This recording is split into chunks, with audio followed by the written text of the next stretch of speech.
podiumnya udah di mute.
Siapapun akan terfana melihat indah ciptanya, alam dan seni budaya. Belitung tiada duanya. Pribadi ramah ceria, senyuman tulus bersahaja, jadi kenangan terindah. Belitung takkan terlupa.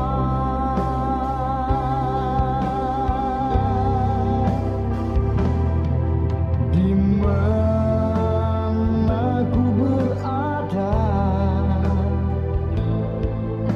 yang ada hanya indahnya laksana alam di Rwanda, menambah pesona Indonesia.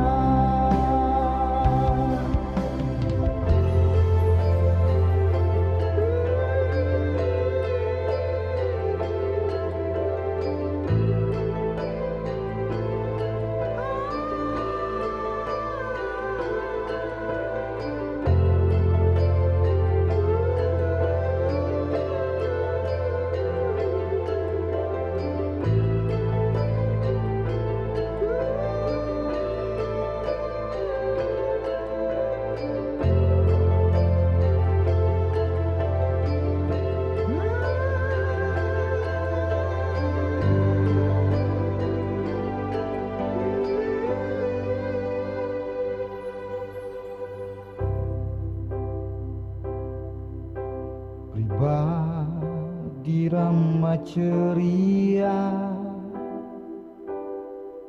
senyuman tulus bersahaja, jadi kenangan terindah. Belitung takkan terlupa.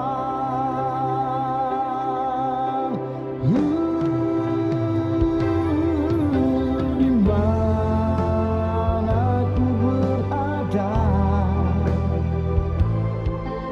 yang ada hanya indahnya laksana alam di Rwanda,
Test, posing challenges ahead for ASEAN to grapple with trends and trials that will shape the year.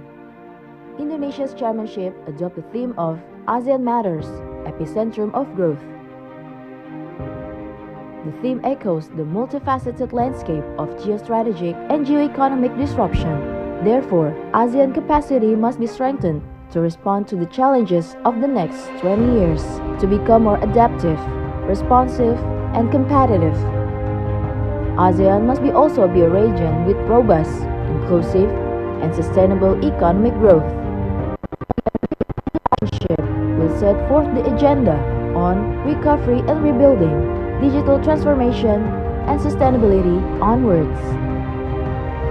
By these three strategic thrusts, Indonesia will house a total of 16 Priority Economy Deliverables or PEDs to reify ASEAN into a region of growth, inclusivity, and sustainability. Under the first strategic thrust, we will seek to rebuild regional growth through connected markets and new competitiveness. 1. ASEAN Services Facilitation Framework. Complementing the ASEAN Economic Community, the PED seeks to enhance open market access to help improve policy and regulatory environment through seamless services within the ASEAN market. 2. Fostering recovery and ensuring economic financial stability and resilience. To foster further recovery amidst all the challenges, promoting collaboration between finance and health authorities remain essential to enhance ASEAN's health capacity. This includes promoting infrastructure financing, promoting tax and custom cooperation, addressing exit strategy, spillovers, and scaring effects to comprehend cross-cutting policy mix. 3. ASEAN Leaders' Declaration on Strengthening Food Security, serving as a basis to develop programs and policy to ensure sustainable production and continued flow of agricultural and food products. This declaration seeks to maintain regional supply chains as well as logistics system to secure the smooth distribution of agricultural and food products for the people of ASEAN, especially in the face of an impending crisis, to improve its resiliency towards future unprecedented situation on food security. 4. Signing of the second protocol to amend the agreement establishing the ASEAN-Australia-New Zealand Free Trade Area. To optimize regional trade and accelerate supply chain resilience, the signing of this new protocol will equip new chapters on government procurement, MSMEs, and sustainable trade between ASEAN and its trading partners. 5. Establishment of the RCEP Support Unit in the ASEAN Secretariat Jakarta, Indonesia. To maximize broader economic integration, the RCEP Support Unit within the ASEAN Secretariat in Jakarta will serve as an integral part to monitor the implementation of the RCEP agreement in an efficient manner. 6. ASEAN Framework on Industrial Project-Based Initiatives. Exploration of project-based initiatives for a wide array of sectors will allow ASEAN to grow new production networks, strengthen long-term sustainable development, and enhance regional businesses' understanding of relevant policy measures. The second strategic thrust will manifest an acceleration of inclusive digital economy transformation and participation. 7. Full implementation of E4D through the ASEAN Single Window. This includes supporting the Bandar Seri Begawan Roadmap on digital transformation by fully implementing the electronic Form D to facilitate seamless logistics and digitally enabled trade within and across ASEAN. 8. Advancing payment connectivity and promoting digital financial literacy and inclusion to support inclusive economic growth and strengthening resilience in financial sector. To advance digital financial inclusion in ASEAN, inclusive cross-border payment connectivity and digital financial literacy are timely, specifically for MSMEs. We acknowledge this opportunity to promote the use of local currency settlements and more.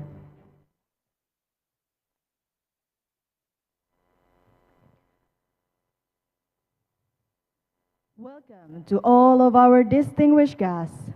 Thank you for joining us for today's event. For those of you who attend this event virtually, We recommend you to use your headphone for a better sound quality. And for those of you who arrive in this ballroom, please take your seat as we will begin our event very shortly. For your information, this event has followed the health protocols and COVID-19 regulations in Indonesia. All the guests, speakers, and crew have been fully vaccinated and tested negative for COVID-19. Thank you.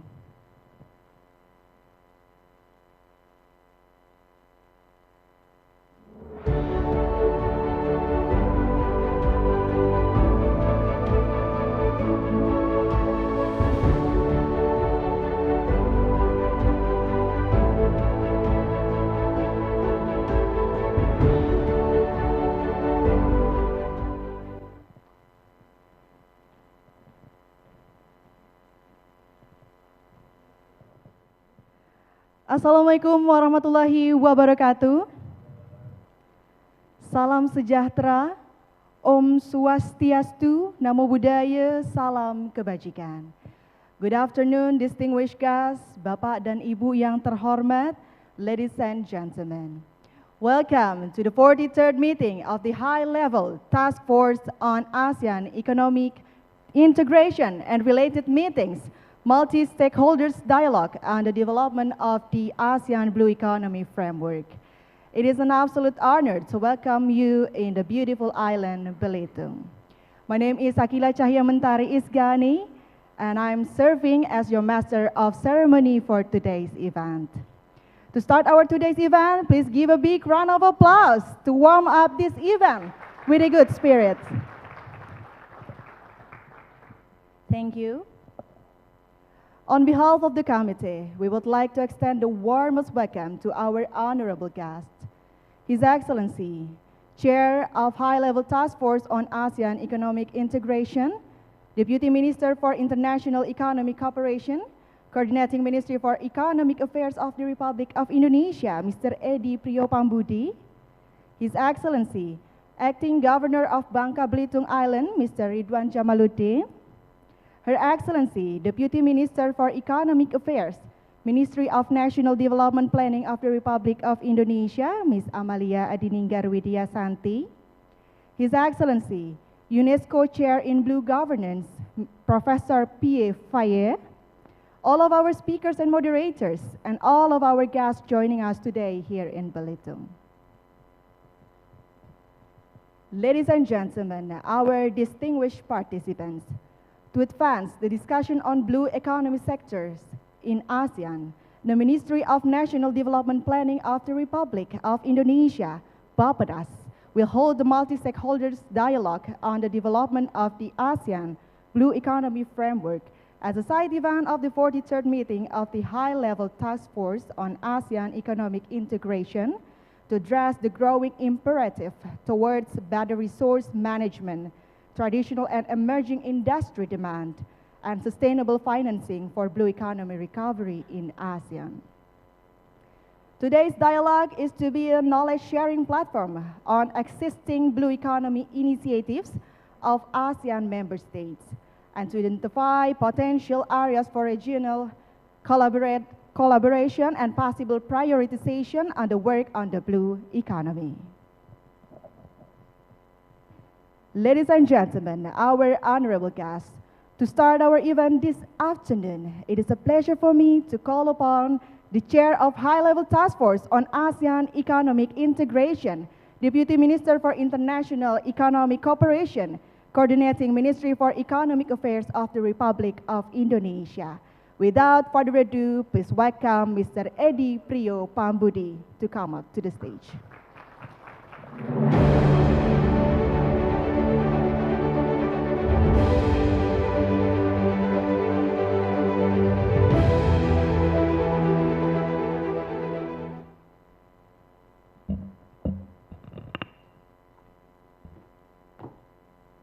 Bismillahirrahmanirrahim.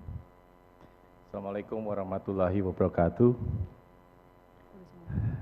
Selamat siang, very good afternoon to all of you, Honorable Acting Governor of Bangka Belitung Islands, Pak Ridwan, Honorable Deputy Ministers for Economic Affairs Minister of National Development Planning of the Republic of Indonesia, Ibu Winnie, Honorable Professor Pierre from UNESCO Chair in Blue Governance, honorable speakers, panelists and moderators, distinguished guests and friends, welcome in Belitung for the multi-stakeholders dialogue on the development of the ASEAN Blue Economy Frameworks in Belitung. Hopefully I'm not wearing the wrong shoes in this beautiful beach. The backdrop of Belitung with its rich maritime potential, including tourism, provide a fitting setting for our discussion on the blue economy. I would like to extend my sincere gratitude to the Ministry of National Development Planning of the Republic of Indonesia and the Economic Research Institute for ASEAN and East Asia or area for co-organizing this event with trending topics. Distinguished guests and friends, I would like to share a bit to you about the uniqueness of Belitung that may inspire us. You saw a lighthouse from lobby of this hotel that guides ships.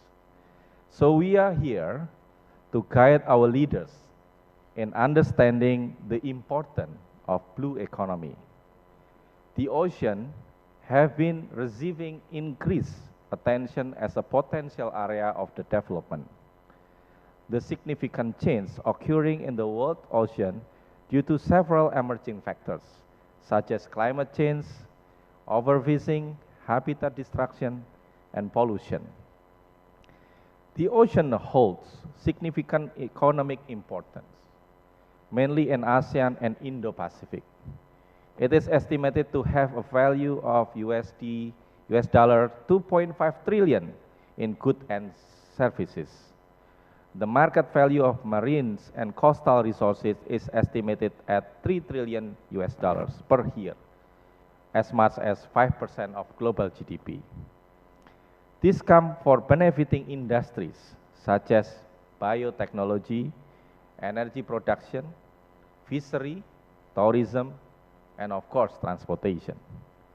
For this reason, it is important for ASEAN to address the rapidly changing geopolitical and socio-economic landscapes, emerging non-traditional threats such as transnational crime, as well as inadequate finance and technology capacity in the region. In recognition of this significance of the blue economy for the regional economy and challenges that lie ahead, ASEAN leaders agreed at the 13th ASEAN Summit in 2021 to adopt the Declaration on the Blue Economy. The member states commit to pave the way for the sustainable and inclusive use of ocean, seas, and inland water resources. Distinguished guests and friends, Belitung is critical mineral-rich lands, such as tin, rare earth metals, and silica. Yet, this area also has UNESCO Geopark. So if you notice, pollution index in Belitung is very low. This means we have to make a balance between development and sustainability. Balancing regional economic rebuilding and sustainability, Indonesia has identified the development of ASEAN Blue Economic Frameworks as one of its priority economic deliverables. We have to help advance sustainable economic development in the region and to support the ASEAN Economic Community recent sustainability initiatives. Those are the framework for circular economy for ASEAN and the ASEAN strategy on the carbon neutrality. Ultimately, the framework will reinforce ASEAN commitment to leading regional cooperation on blue economy with focuses on creating value, promoting inclusivity, and ensuring sustainability. The development of ASEAN Blue Economy Framework is timely and aligned with ASEAN outlook on Indo-Pacific. AOEP is our lighthouse to strengthen cooperation in maritime and sustainable development while navigating ASEAN's global positioning amidst the dynamic geopolitical waves in Indo-Pacific. In the mounting competition, it is essential for ASEAN to remain open to external dynamics while preserving its centrality and unity. Our initiative in Indo-Pacific should be streamlined with the OIP, including the blue economy, which is expected to attract external interest as it develops. Let us now work on the basis of complementarity, not on unnecessary contestation. In this regard, the ASEAN Coordinating Council has tasked the high-level task force on ASEAN economic integration to coordinate the development of the ASEAN Blue Economy Framework as new engine of economic growth for the region. Distinguished guests, with the atmosphere of Belitung beauty and hospitality, I want to promote Meetcation, my Belitung best friend's word, which is meeting and vacation. Hence, this multi-stakeholder dialogue is a crucial opportunity to gather perspectives and insight from diverse stakeholders in advancing the development of the frameworks.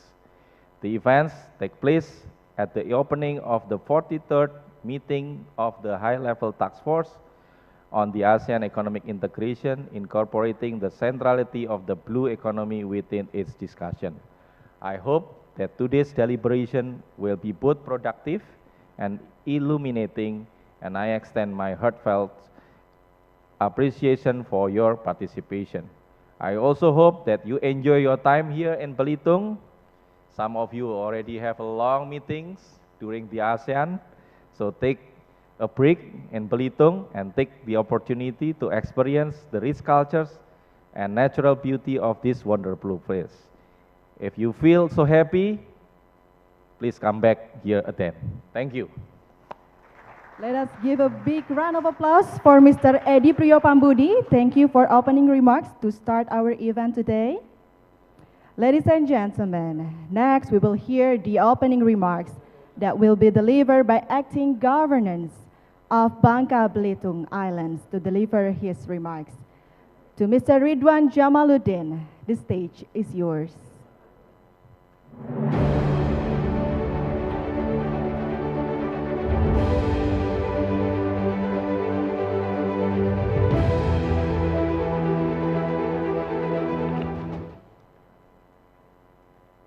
Bismillahirrahmanirrahim. Very good afternoon, ladies and gentlemen.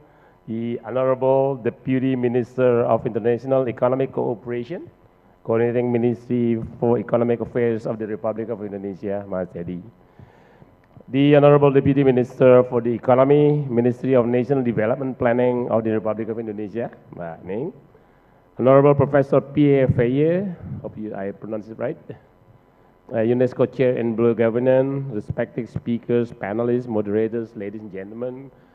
Welcome to Belitung, the right place to discuss about blue economy. It is my pleasure to welcome you all to Belitung Island, the land of the Rainbow Troops. Rainbow Troops is a movie novel authored by an author from Belitung, very well known in the 90s or so, early 20s. The land of rainbow troops adorned with beautiful coastline, with marine life rich in marine products, at the multi-stakeholder dialogue on the development of the ASEAN Blue Economy Framework. I would like to express my deepest gratitude to the Ministry of International Economic Cooperation, to the Coordinating Ministry of Economic Affairs of the Republic of Indonesia, and the Ministry of the National Development Planning of the Republic of Indonesia, who kindly given us the honor and the opportunity to host this international event. Distinguished guests, ladies and gentlemen, our oceans have significant economic importance, both globally and for ASEAN. It is estimated that the sea is projected to have a value of goods and services of $2.5 trillion US, as well as many other economic opportunities. The market value of marine and coastal resources alone is estimated at 3 trillion US dollar per year, accounting for around 5% of the global GDP and benefiting industries such as biotechnology, energy production, fisheries, exploitation of seabed resources, tourism, and transportation. Through 4 Indonesian blue economy strategies, namely improving marine and coastal asset management, mobilizing incentive and investment, better system for collecting and monitoring data, and building back bluer after the COVID-19 pandemic.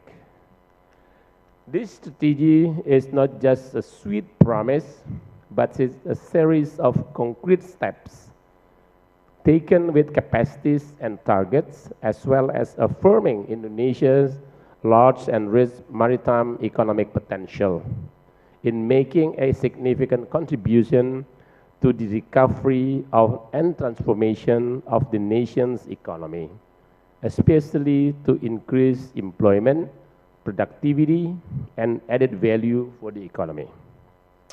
Indonesia, especially the Bangka Belitung archipelago, has been blessed with large and diverse marine natural resources, both living and non-living natural resources. It is hoped that an inclusive and sustainable blue economy strategy can be designed for the welfare of the society, considering that Indonesia is a maritime country with enormous sea potential to be managed.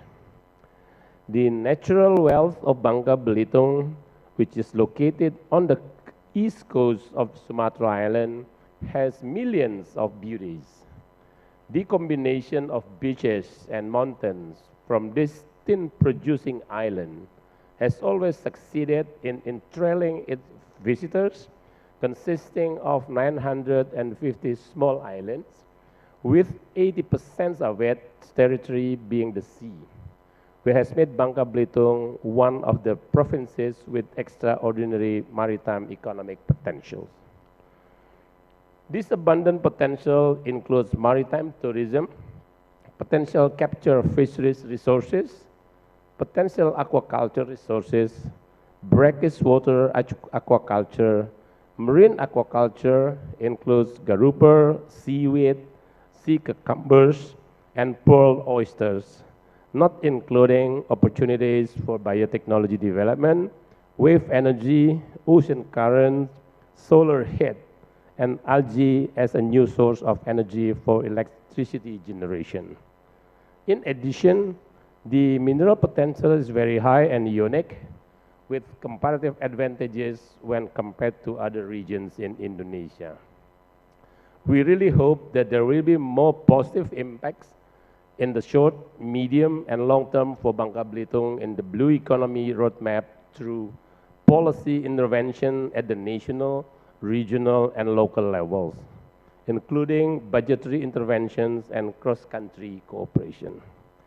This blue economy must be taken seriously because it is an important choice for the future of Bangka Belitung. We must be prepared to further promote maritime-based development. However, there are several challenges to the potential of the blue economy, such as human resources, funding, and technology. With these challenges, we will seek the best solution to support economic recovery, including the potential for the blue economy. Bangka Belitung will certainly participate in Indonesia's steps in realizing the blue economy strategy through various types of investments, such as the Prosperous Ocean Program. Investment to improve the livelihood of coastal communities and restore critical ecosystems. The Coral Reef Rehabilitation and Management Program, a 20-year investment in coral reef research and management, and the Integrated and Sustainable Tourism Development Program based on the blue economy. Through these various efforts, we believe we can create a blue economy for present and future generations. For us, there is no better time than now to participate in the high-quality collaboration process to sustain our economy and at the same time to promote economic growth with environmental sustainability, social inclusion, and strengthening the marine ecosystem, providing a brighter future for the next generations. Distinguished guests, ladies and gentlemen, last but not least, we support joint actions in prioritizing low carbon, green economy, and blue economy development in developing countries, especially in terms of planning, capacity building, and preparation of actions plan related to financing and investment. On this occasion, I would like to express my appreciation to all of us for our efforts as a working team in committing and contributing to building perspective and building a framework for a more solutive solution. Once again, welcome to Belitung Island. We hope that our natural beauty and wealth will provide shade and courage for all of you in collaborating to build a real framework for reliable blue economy development. So please, I hope you have fruitful meetings, but don't forget to spend time to enjoy Belitung. And next time, please come back with your family, bring your backpack, short, and t-shirt. Thank you very much. Thank you very much for Mr. Ridwan Jamaluddin as the acting governor of Bangka Belitung Islands.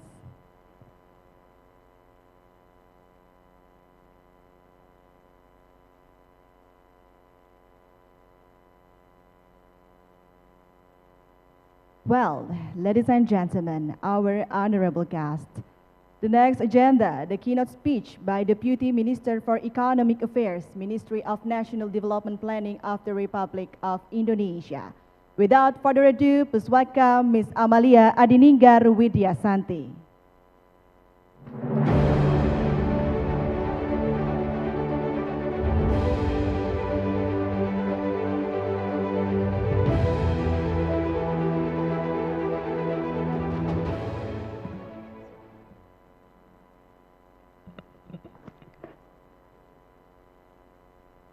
Assalamualaikum warahmatullahi wabarakatuh. A very good afternoon for all of us.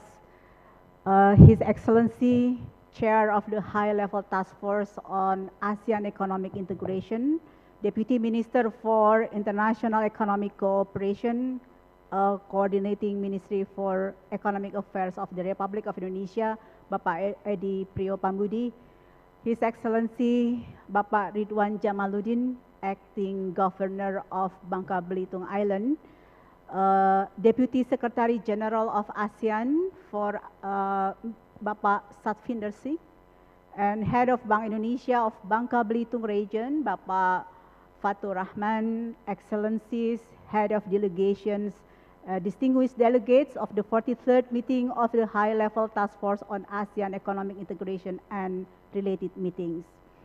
Ladies and gentlemen, I would like to start with the theme of ASEAN 2023. We know that Indonesia adopted the theme of 2023, ASEAN Matters Epicentrum of Growth. So meaning that this is a very strong message for all of us, that to encourage ASEAN to become a stable and peaceful region, to become the anchor of global stability and global growth. And the second one is that to become, as ASEAN, to become the center of global growth in the future.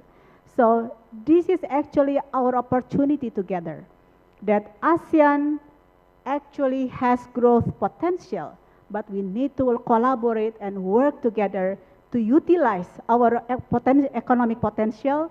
And actually also we have to find together the new sources of our economic growth. So with that, I would like also to look at the historical background and what ASEAN is actually quite strong enough and very resilient in facing the crisis. the economy of ASEAN actually have been proved to be resilient in the middle of the crisis. If you look at the 1997 ASEAN financial crisis, that actually all the ASEAN member states have been fully recovered from the crisis within less than a decade from the beginning of the crisis. And then recently, we know, everyone knows that during the COVID-19 pandemic, that every ASEAN member state successfully rebound their economy within just a year after the crisis. And in next slide, however, this is the important note that we have to look together. However, that ASEAN economic growth is in a declining trend.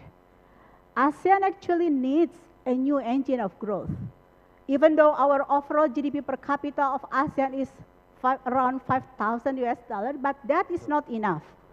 And then most of the ASEAN member states are now struggling either to graduate from the lower middle income to upper middle income, and some of them also are trying very hard in the middle of middle income trap.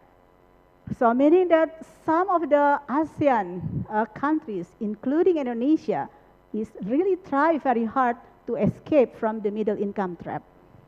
So with that, we need a new engine of economic growth. We need high economic growth, but in a sustainable and inclusive way.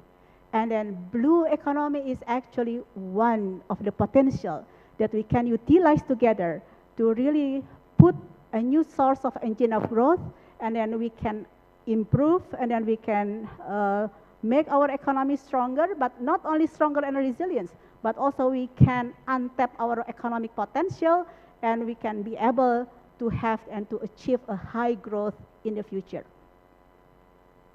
Next slide.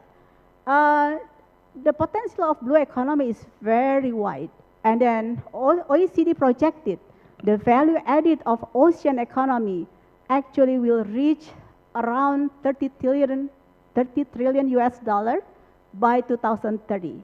But the important thing is that this potential is not explored yet, including in ASEAN region. With that, and also I would like to underline again in next slide that blue economy is actually potential for economic growth, and at the same time, it is also potential to achieve the sustainable development goals. Because when we are talking about blue economy, it is not only talking about goal number 14 only. But if you look at this, there are 9 goals can be untapped through the blue economy. Not only goal number 14, but also the other goals that can improve the welfare of our people in the region. So, in next slide, I would like to also to say that why ASEAN blue economy is really matter to us.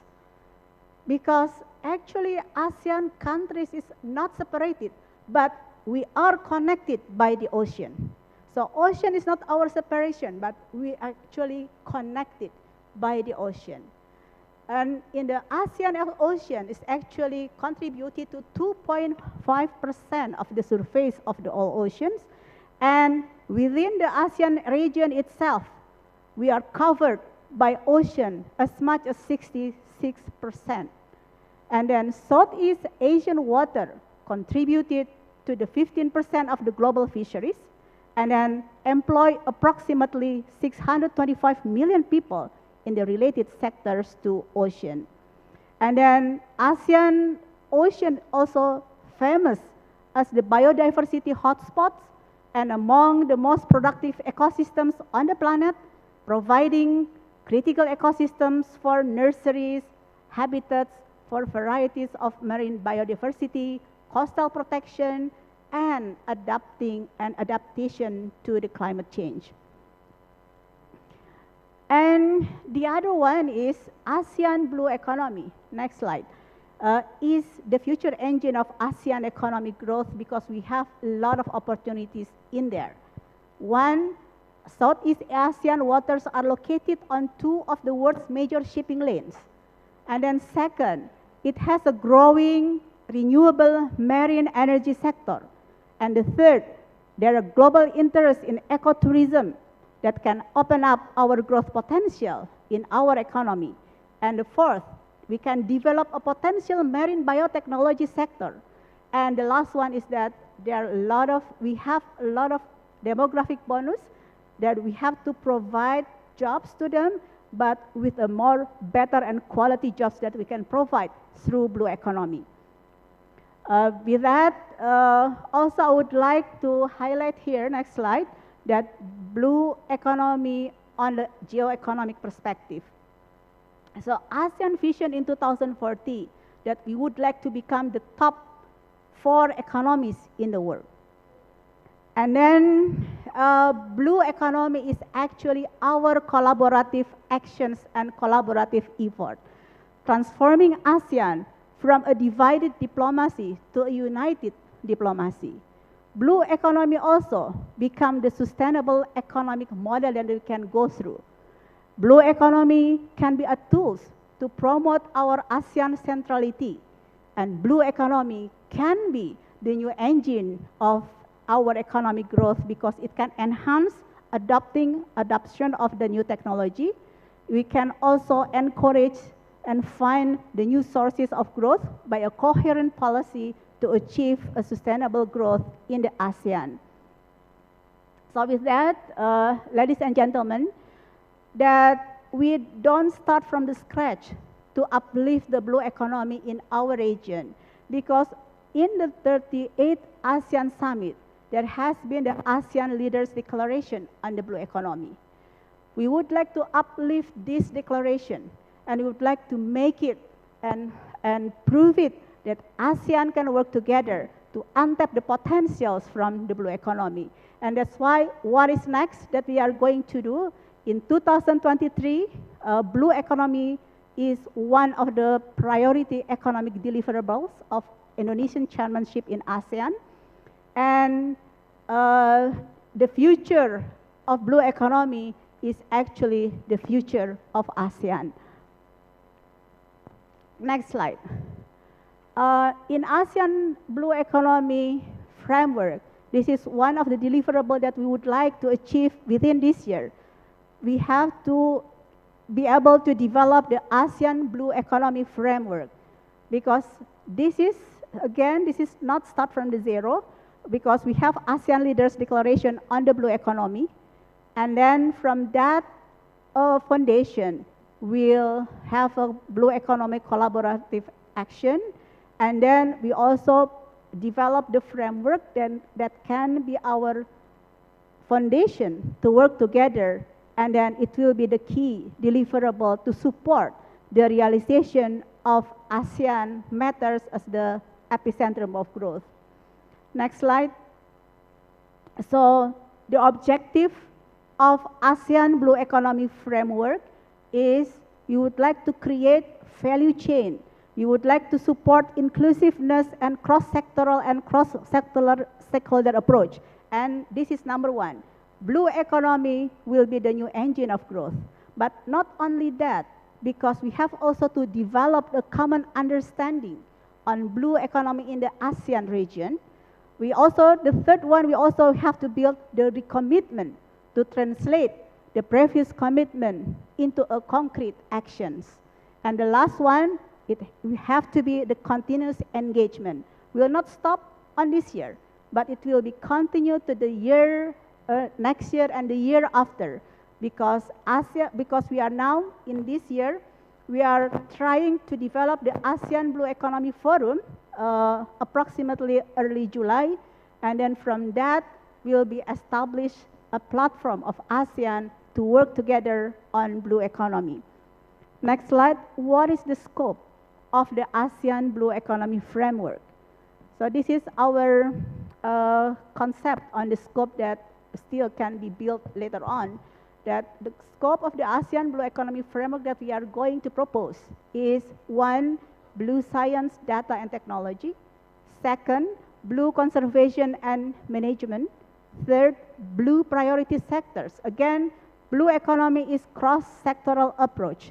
There will be a lot of sectors that will be included in number 3. And ASEAN can prioritize together which sector can we work together for under the blue economy framework. And the fourth one, which is also very important, last but not least, is blue enablers. The blue enablers will cover blue financing and blue infrastructure. ASEAN Blue Economy Framework timeline will be the preparation process within March to June 2023.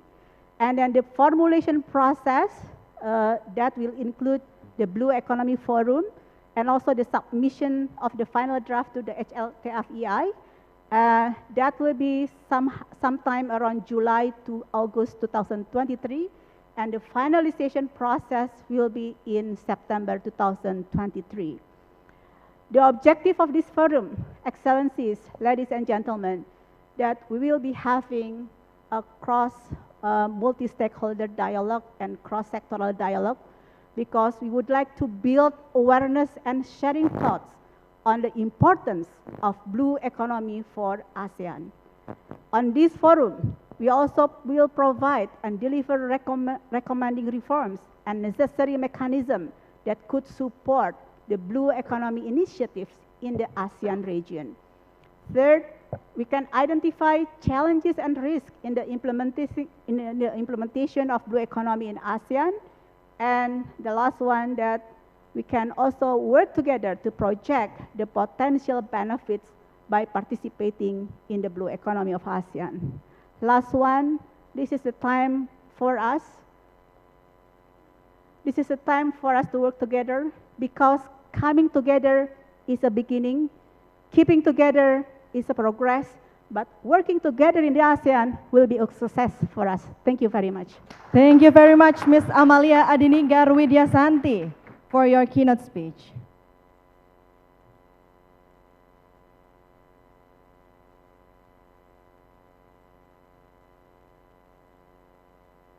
Ladies and gentlemen, moving on to our next distinguished speaker, he will present about potential of blue economy to transform ASEAN into a new epicentrum of growth in Indo-Pacific.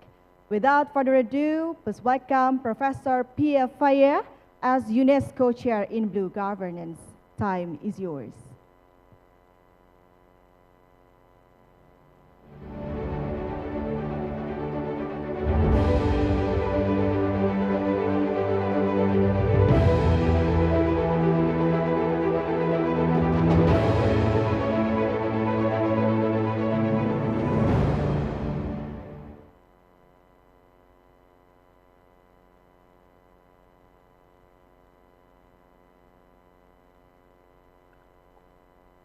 So good afternoon, everybody. So I will give you a very brief presentation. I'm sorry about this, but I am on the ferry from France to the UK, and I will have to disembark very soon.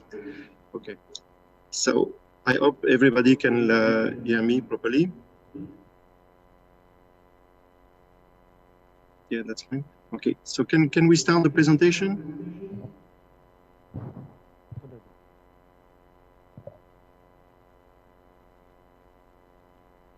Okay, thank you.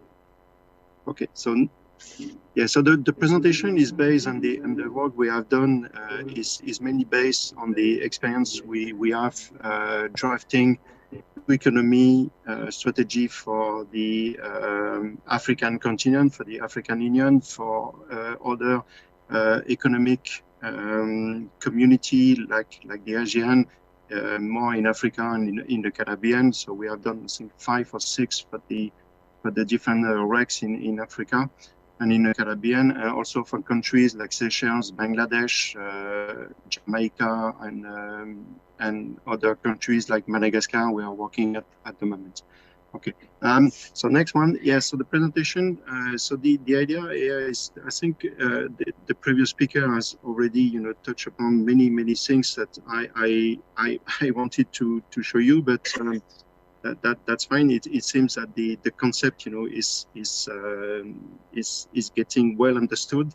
which is very interesting. So we will just go very briefly about the blue economy concept, the key principle, and what ASEAN should do, about setting up its blue economy strategy. So next.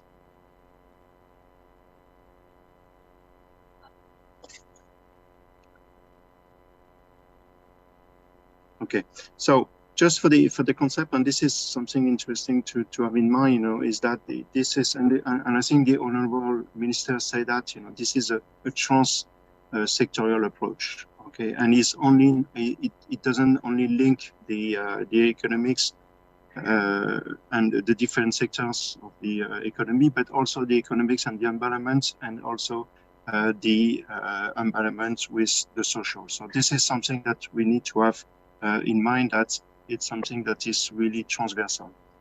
Okay, the other thing is that is really something that is new to consider the valuation of economic resources, and mainly the aquatic and marine resources, and really to create some decent jobs. And this is something that we have done, for instance, in for Africa. I'm sorry, we have some announcement here.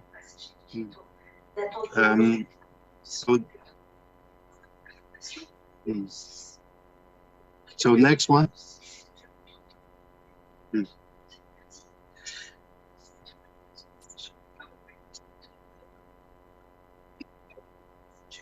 Yeah, so this is the stage of intention. For the one that this is interesting, so the one that is Laos is interesting because have in mind that the blue economy is not about maritime economy, but it's also about the watershed management and inland waters. So Laos, should start thinking about the need for the inland waters. Next slide. For the challenges, so there's a lot to do, and I think that was said. But the first thing is to organize ourselves, and that's the key point. Okay? And organize ourselves is really to give some directions, so have a clear vision, directions, find the potential where we can go, and start, to build on this. Okay, of course, it's about integrating the climate change and pollutions, ecosystem restoration. And next slide.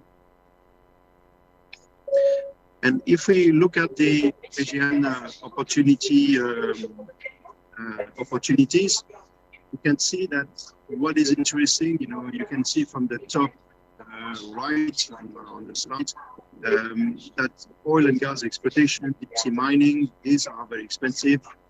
They cost a lot, and it takes a lot to have a return on investment.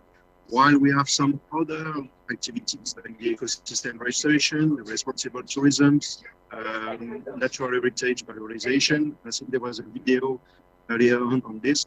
This doesn't cost too much, and the return on investment is quite immediate. Next.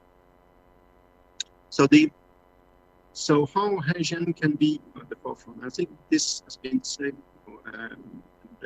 already.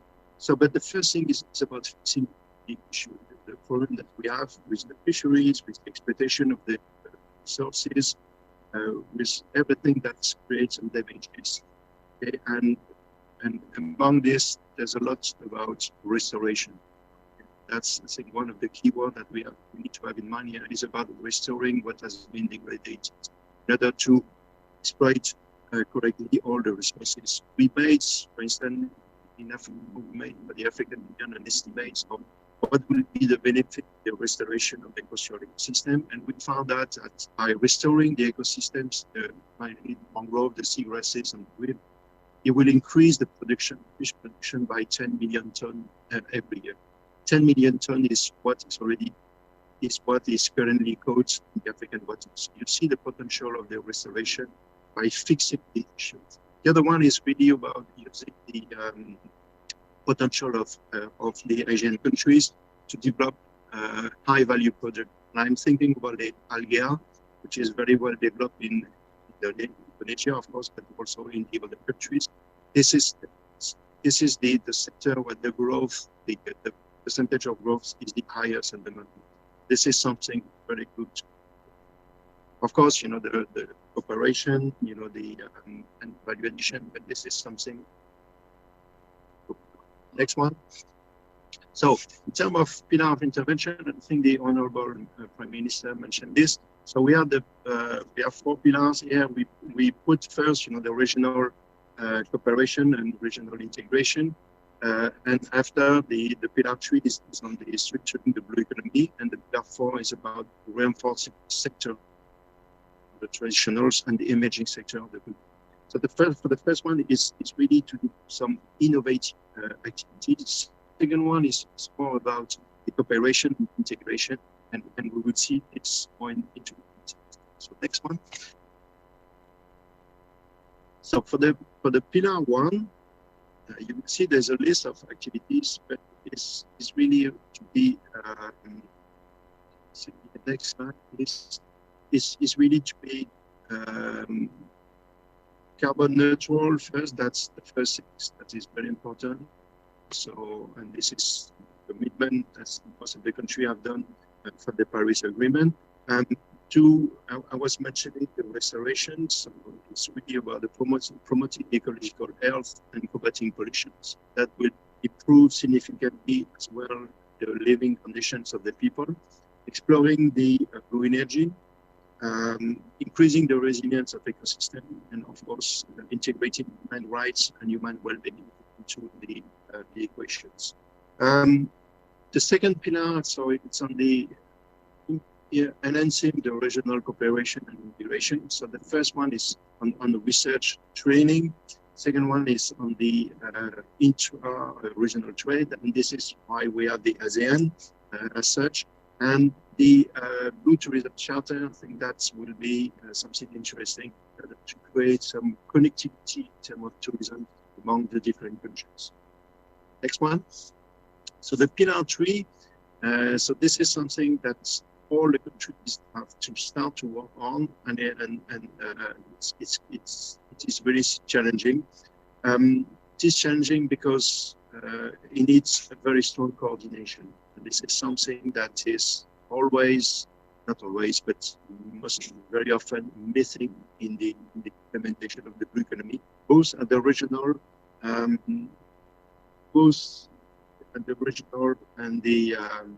and the national level. So this is something that we need to work on, and many countries, including Seychelles and other countries that were the blue economy leaders world are failed because of the lack of coordination. So we need to have this in mind. I was mentioning about fixing the problem first, improve the existing and innovate. For the rest, it's something that's motivation. But the coordination is the next one. So the pillar 4 about the reinforcing the sectors. There's a long list. So, and here the idea is not about doing what we have done for many years or many decades. Is really to have some pilot projects. So here you have some examples of pilot projects in fisheries. I think you will have also some aquaculture. The idea here is really to improve the existing and to avoid more damages to the environment. So this is something that we need to have in mind. Okay. Yeah, you have the mineral extraction industries, etc. So you have many other pilot projects that you can have. You can go down, for the yeah. Please go down. Next slides. Yeah, you can go down again. So you have some as well, for the marine, river and lake transportation, for the aquaculture. I was mentioning too. Yeah, next slide, please. So, but have in mind that these are really pilot projects, for something. For instance, next slide.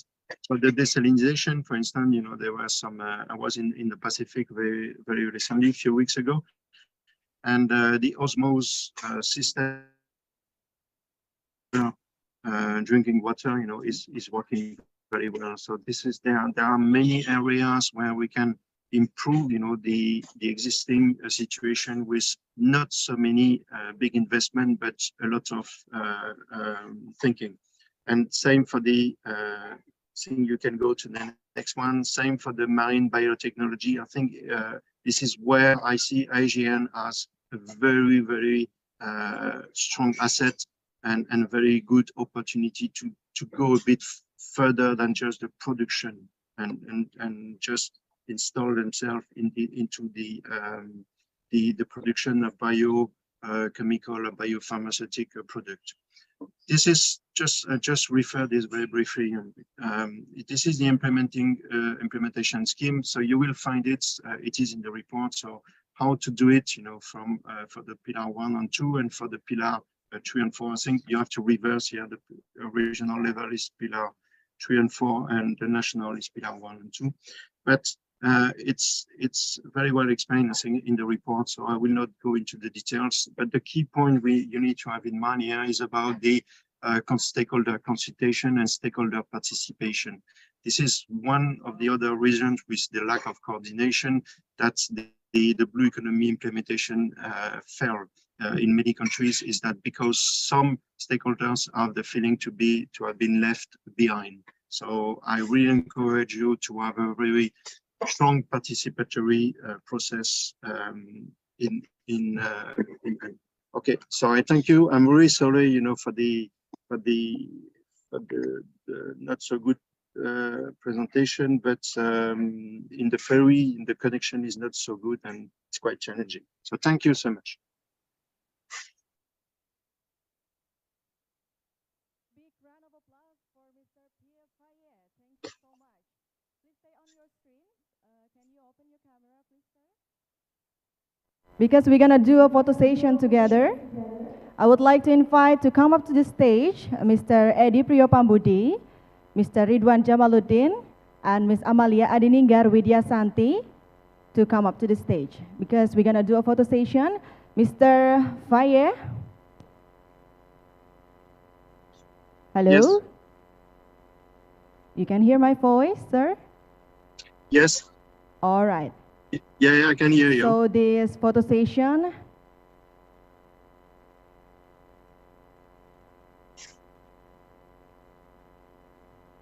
All right. To photographer, please assist to the main camera. On the count of 3. 1, 2, 3. One more time. 1, 2, 3. Thank you, ladies and gentlemen. You may return to your seat. Once again, let us give a big round of applause for our speakers.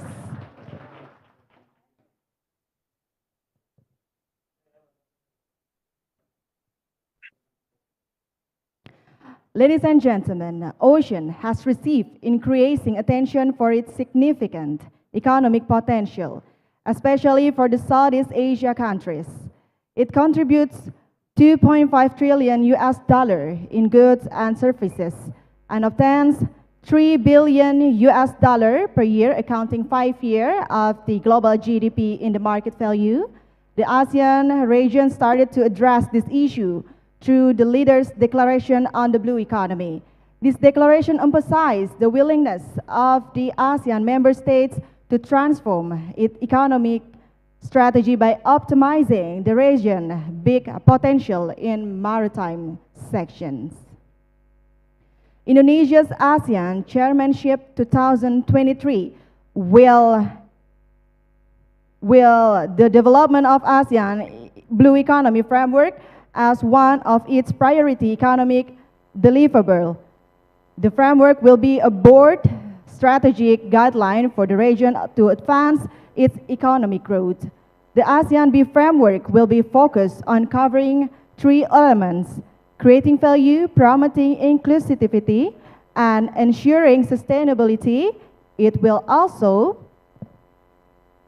work in line with the ASEAN outlook on the Indo-Pacific in order to strengthen ASEAN participating in the geopolitical uncertainty.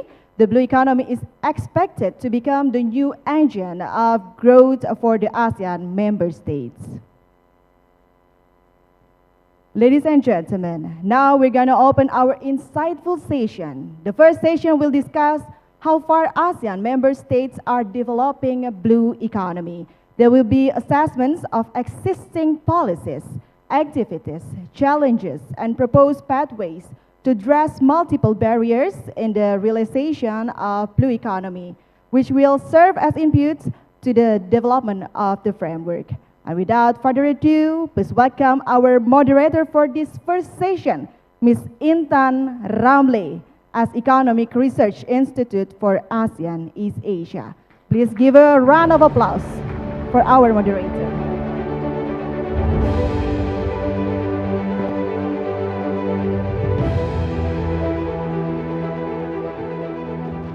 To Ms. Intan Ramle, the stage is yours. Thank you very much, Ms. Moderator. His Excellency, Mr. Eddie Priyobambudi, the Chair of ASEAN HLTFEI, Dr. Ridwan Jamaluddin, the Acting Governor of Bangka Belitung Islands, Dr. Amalia Adininggar Widasanti, the Deputy Minister of Ministry of National Development Planning of the Republic of Indonesia, Mr. Satvinder Singh, the Deputy Secretary General for ASEAN, and all distinguished guests. It is with much honor to have this opportunity for us to support the government of Indonesia, particularly Bapenas, in organizing this multi-stakeholder dialogue of the ASEAN Blue Economy Framework. I will not talk much about the blue economy because for this 4th session, we will have 4 presentations talking about the implementation and the challenges of blue economy in each ASEAN member states. And each presenter will have 10 minutes to present, followed by 20 minutes of discussion and Q&A. And for those joining virtually, there could be possibility of pre-recorded presentation. So bear with us because there's a challenge of connectivity. So to start, let me now invite Dr. Teguh Sambodo.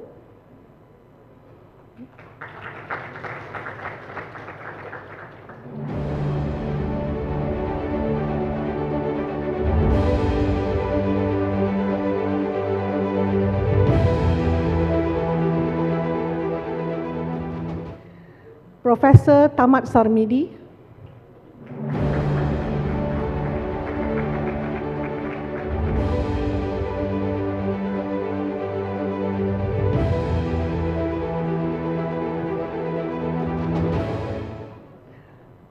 and joining us virtually, Ms. Donna Barakol Pinhao,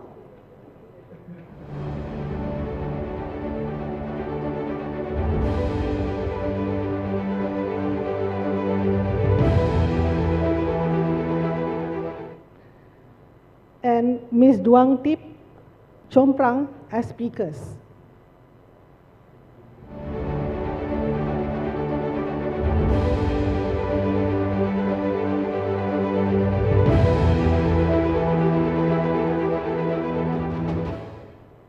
Yes, and we will have also Professor Lucky Adrianto as a discussant for this session.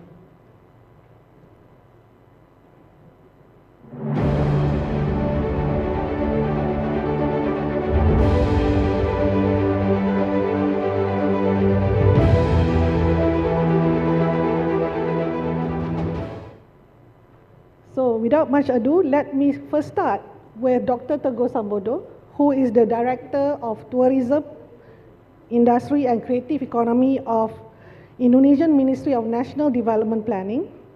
He received his doctorate from the Lincoln University in Farm Management and have over 20 years working with the government of Indonesia. So let us welcome Dr. Teguh Sambodo to speak about implementation of blue economy in Indonesia. The floor is yours.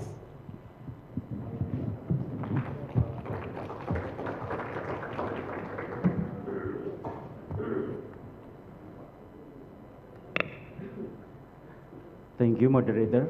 Distinguished ladies and gentlemen.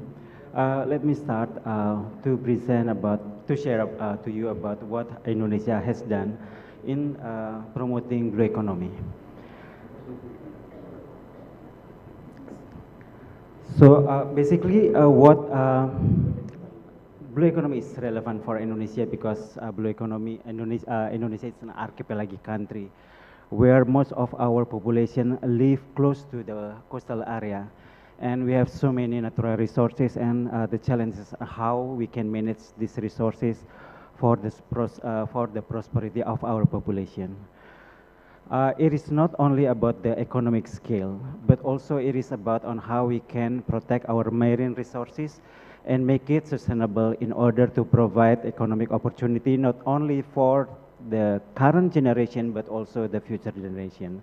As you may see in this slide, that Indonesia has an annual worth of more than 280 billion US dollar in marine building and manufacturing as two major sectors. Besides that, we have also tourism and also marine fishing that contribute a lot for our economy. In the future, we hope that the blue economy approach will help us to optimally manage these resources and also create more added value for our economy. The policy that we rely on how we can develop blue economy in Indonesia is Law number 32 in 2014. This is the first time that we try to integrate, to consolidate different effort in maritime development in Indonesia, as it is seen as the way on how we can promote sustainable management of the marine resources, provided with a good conservation effort to create ecosystem that can generate multiple incomes for the population. And blue economy, we hope that with our commitment for the sustainable development goals, we can use also this approach in how Indonesia can contribute for the global effort. Several following policies that later on we introduced, including the Indonesian Ocean Policy in 2017, and to strengthen our commitment on how we can manage, especially to support the SDG number 14, Life Below Water, but also we enrich this sustainable principle with different aspect on how we can provide equity and equitable for our development. Another example of policy that we have is when Indonesia outlined our vision in 100 of our independence in 2045. We hope that 12.5% of maritime economy growth can be achieved in 2045 with better connectivity, industrialization, and how we can also promote many opportunity for coastal tourism. And some of the policies have been outlined in our National Development Term, Medium-Term Development Plan 2020 until 2024. And this is our guidelines currently on how we can create more benefits for our economy. And ASEAN Leaders Declaration on Blue Economy is also one of our reference. And based on this reference and the OECD country diagnostic on ocean economy, we then developed Blue Economy Development Framework for Indonesia's economic transformation. And in early 2022, we have the plan of action on Indonesia maritime policy with the hope that we can integrate different sectors that are growing in ocean economy. Now I would like to share with you that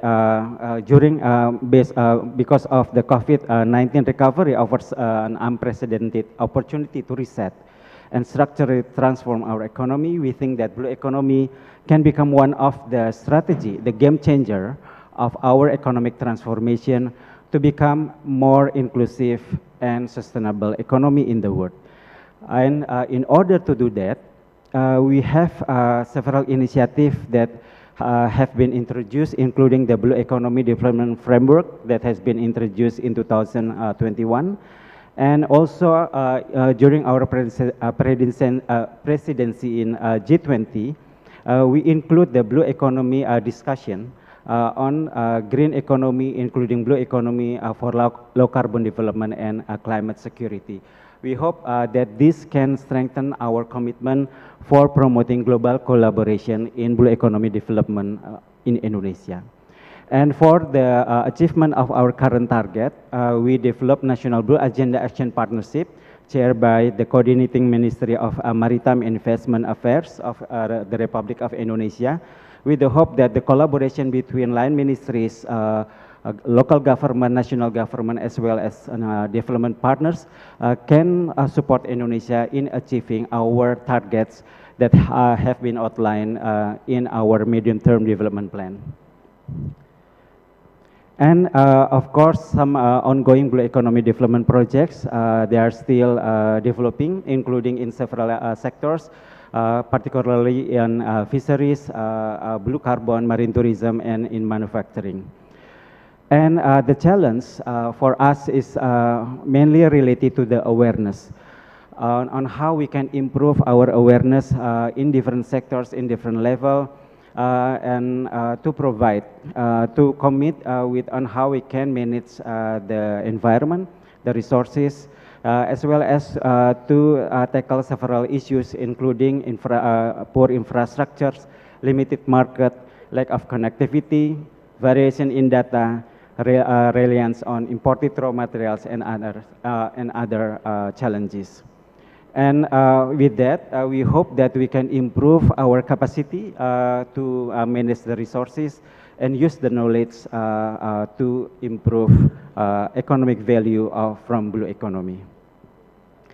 And the future for Indonesia in developing the blue economy is to develop blue economy roadmap for Indonesia. The blue economy roadmap hopefully will help us to consolidate our effort in providing a diverse coastal and marine resources that are sustainably managed through a knowledge-led blue economy. So we would like to use evidence, knowledge, to improve our capacity in creating socio-economic prosperity through blue economy. The mission is not only related to economic sector, but also to improve human well-being and shared prosperity, as well as to improve the quality of our resources. We also would like to share with you that we developed this blue economy roadmap to be complemented by Blue Economy Index, Indonesian Blue Economy Index, as a monitoring and evaluation tools. So once we complete the roadmap, we think that the implementation need to use a very robust tools for monitoring and evaluation in order to advise government in different area of Indonesia on how they can participate in the improvement of blue economy, not only in the economic pillar, but also in environment and social pillar. We would like also to continue our collaboration involving different line ministries. These are the stakeholders map of our line ministry that are related to blue economy development. And maybe later on we can also develop blue finance. Hopefully this year we will issue the first blue bond for Indonesia, following the success of issuing a green bond and also SDGs bond in the previous years. And we would like also to tap into more opportunities on how we can use different instruments of blue finance in order to support the implementation of our blue economy roadmap. Thank you. I think this is, sorry if it is too fast, but I think through the presentation, I would like to invite many more insight, response that maybe later on can enrich our discussion on how ASEAN can also develop its blue economy as a mutual effort in ASEAN. Thank you. Wassalamualaikum warahmatullahi wabarakatuh. Thank you very much, Dr. Teguh. We have heard the extensive work that has been done nationally in Indonesia, and I will now like to introduce Professor Tamat Samidi, who is a professor of economics at the Faculty of Economics and Management, University Kebangsaan Malaysia, and also he is the Deputy Director of the Institute of Malaysian and International Studies in UKM. He obtained his PhD in University of Leicester, UK, in the areas of international economics, and I wish to call Professor Tamat to present. Thank you.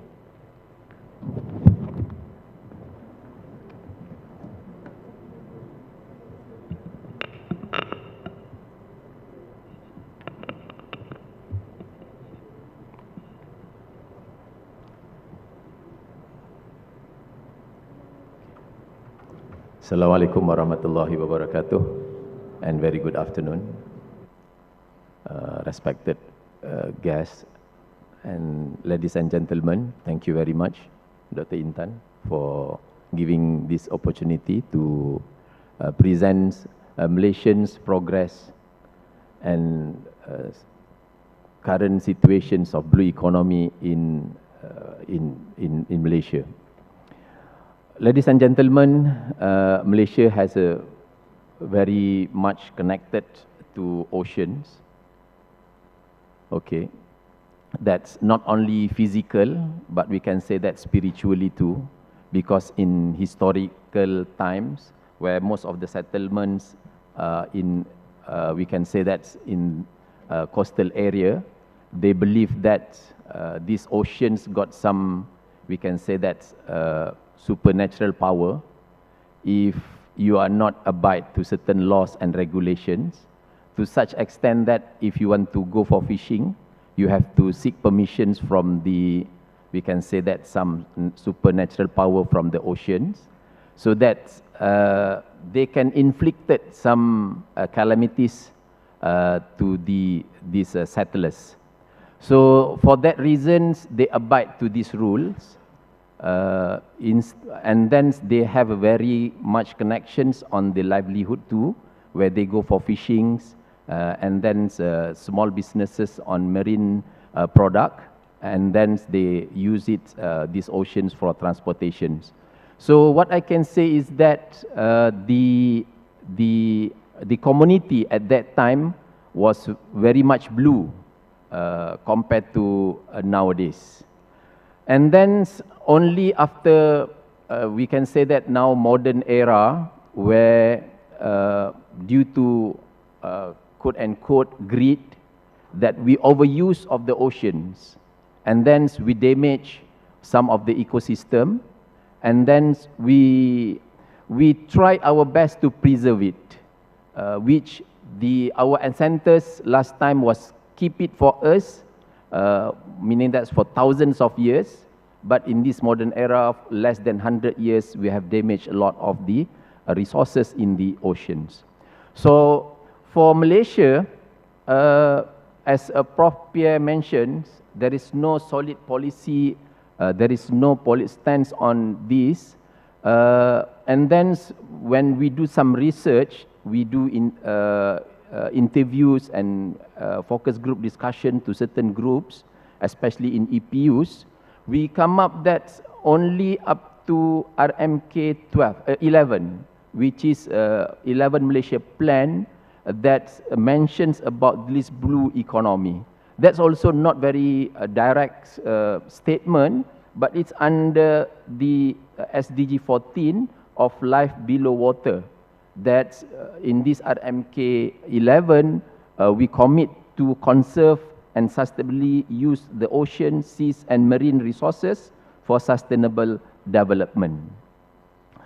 And then we have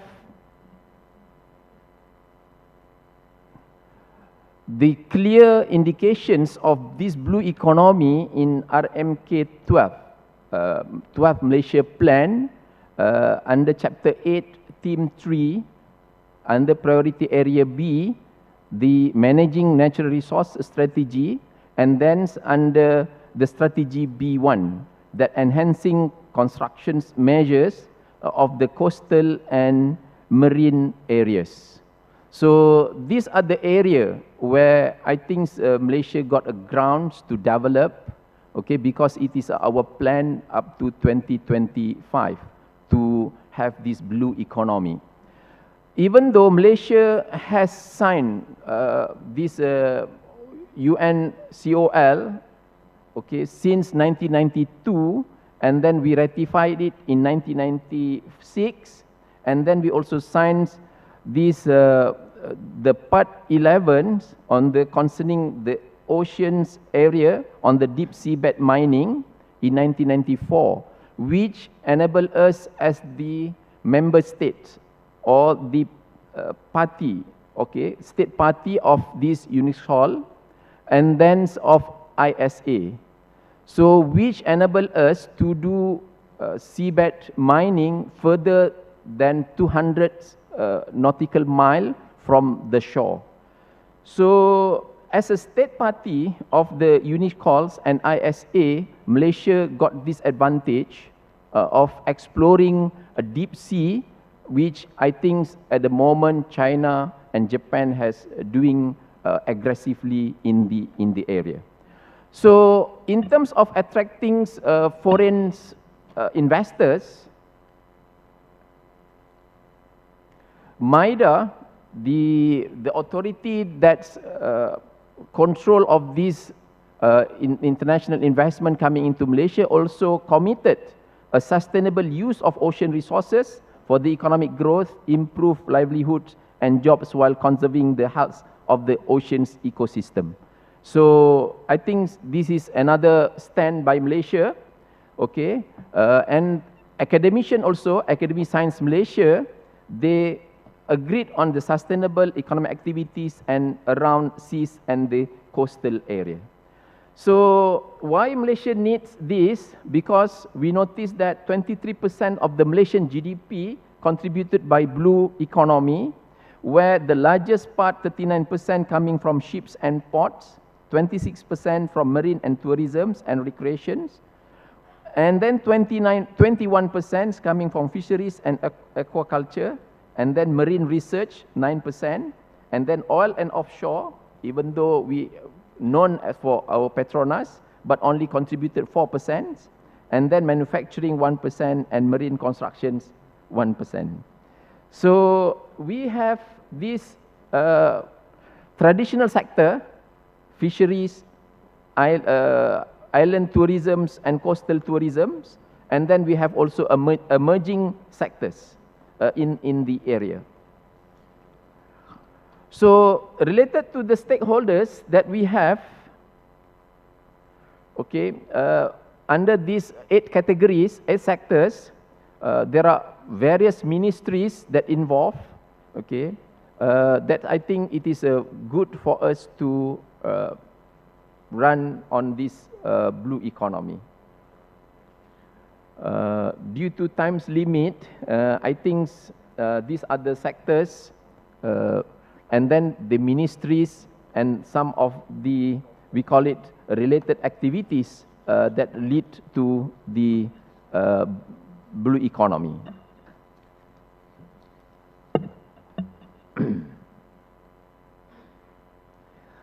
Okay, so what are the challenges of this blue economy in Malaysia especially?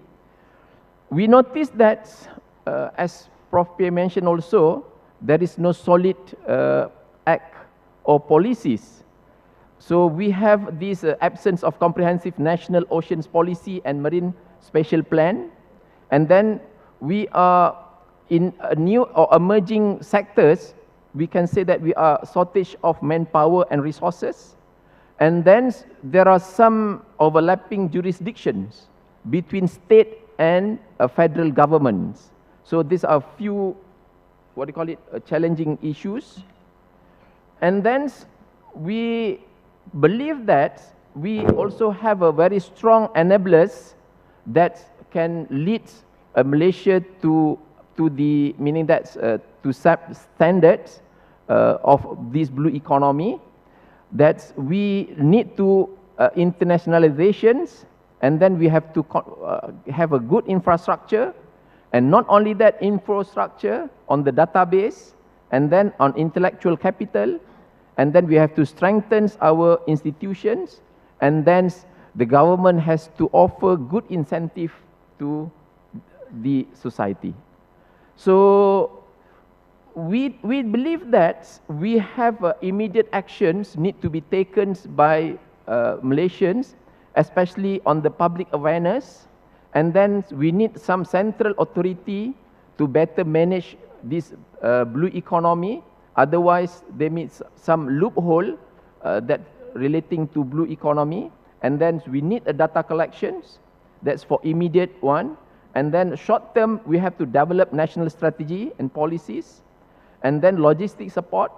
And then on long term, we need a good R&D and infrastructure to support BE. With that, thank you very much.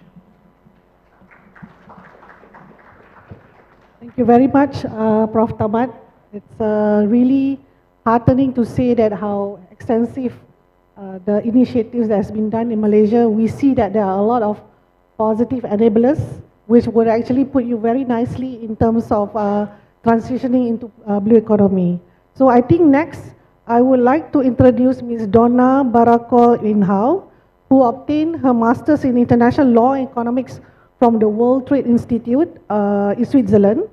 She has extensive experience in agriculture sector, ranging from industry advocacy to development of national agriculture trade policy, international trade negotiations, harmonization of standards in the fisheries, coconut sectors, and sustainable production systems.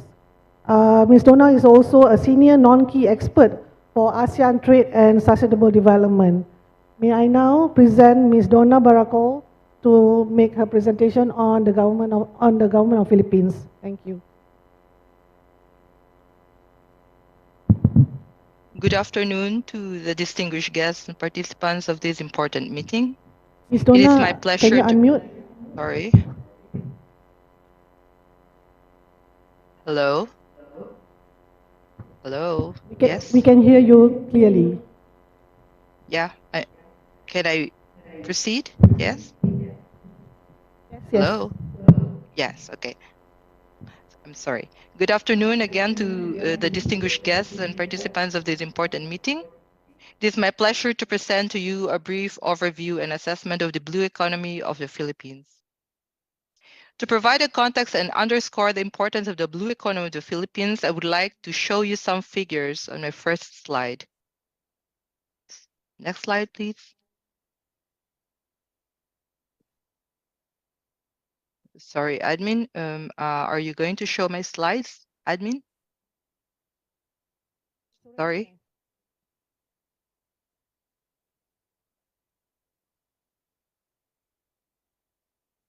No, before that. Before that. Yeah, after that. Yes. After this one. No. Okay. Anyway, the Philippine archipelago. Let me just give you a brief introduction of the Philippines' marine and coastal resources. The Philippine archipelago, with more than 7,000 islands, has the fifth longest coastline in the world at more than 37,000 kilometers, with a total territorial water area of about 680,000 square kilometers. 8% of this is classified as marine protected area. About 62% of the population lives along the coast in more than half of the total number of municipalities. 2 million people depend on the coast for their livelihood. In 2021, ocean-based industries contributed $13 billion to the economy. You don't see the slide right now, but it shows there that in 2018 and 2021, the share of industrial origin to gross value added shows a significant reconfiguration, with fishing contributing a third to the total GVA and becoming a much bigger sector than services. Industry remains the biggest contributor. Note that the Philippines is the biggest source of seafarers, contributing to about a quarter of the world's total. All these figures contribute to an estimated value of the Philippine marine and coastal ecosystems of almost $1 trillion. So bearing the role of marine and coastal resources in the Philippine economy in mind, let us now look at the governance-related aspects of the blue economy. The slide before that, please, admin. Before that, sorry, you're going forward. The other way. Yes, thank you. The term blue economy first appeared in a national planning document, the Philippine Development Plan of 2017 to 2022, where it was mentioned a couple of times. But there was no definition in that document. Some legislation were also proposed around that time but did not progress.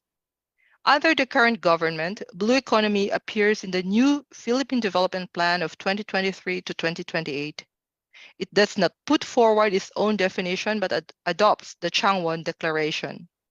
It has no specific strategy, but identifies sections or actions across sectors that support the development of the blue economy. Next slide, please. Very quickly, this slide shows the areas where a mention of blue economy is made in the new development plan and some proposed actions. In terms of priority legislation, as can be seen in the small box on the bottom right, only one is being considered, that in relation to coastal management. What is important to see here is that blue economy concept remains underdeveloped at present, as can be seen in the apparent lack of direction or clarity of approach at the national planning level. Next slide, please. The next couple of slides show the relevant regulatory framework. While no specific law covers the blue economy, the term is mentioned in a recent law on innovation as a priority area. The rest of those mentioned in this list refer to the various areas which we can more or less say comprise the blue economy at present. Let me bring your attention to a few which are recent pieces of legislation addressing major challenges and very relevant to the development and advancement of blue economy. Under fisheries, a law that addressed illegal, unreported, and unregulated fishing, and another on catch documentation and traceability were adopted. The other is the devolution of certain functions from the national level to the local governments. This includes functions on coastal resource management and on solid waste management, which in turn has implications for marine and ocean plastic litter. Next slide, please. In this list of laws, I bring your attention to the one referring to amendments in the Renewable Energy Act of 2008. This refers to the lifting of foreign ownership restrictions in the area of renewable energy. This is of particular importance to the blue economy as it specifies ocean renewable energy. Next slide, please. This slide shows that there is, in fact, an effort currently to put together a national strategy for blue economy. This is a legislative proposal in Congress that was submitted in 2022. The right side box lists the activities regarded as priority strategic ones. It includes the traditional coastal and marine-based sectors, with some new and emerging ones. Note that this is the only initiative to try to put together a framework for the Philippine. The bill is still for discussion, and there is no guarantee that this will be passed into law. As far as we know, there is no equivalent initiative in the Senate. Thus, while a framework policy is still lacking in the Philippines, some idea of what the scope and ambition might look like of a future blue economy policy may be drawn from all of the information that I've presented before. Next slide, please. In terms of regional commitments, the Philippines is signatory to the Changwon Declaration and the ASEAN Leaders Declaration Blue Economy, as well as to the Sihanouk Ministerial Declaration. Next slide, please. Next slide.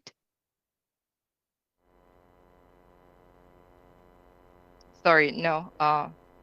This was supposed to be the first slide. So the next couple of slides are supposed to show the list of initiatives and actions relative to the blue economy. Please go forward 8 slides. Yes, thank you. So this list is merely illustrative of the types of actions and not limited to government that have been undertaken in the Philippines more recently. I would, however, emphasize a few. One is on an area that is highly important to the development of the blue economy, valuation of natural resources. This is the recently developed Philippine Ocean Economy Satellite Accounts and the roadmap to institutionalize natural capital accounting. Another one is on fishery, specifically fishermen registration and database. Next slide, please.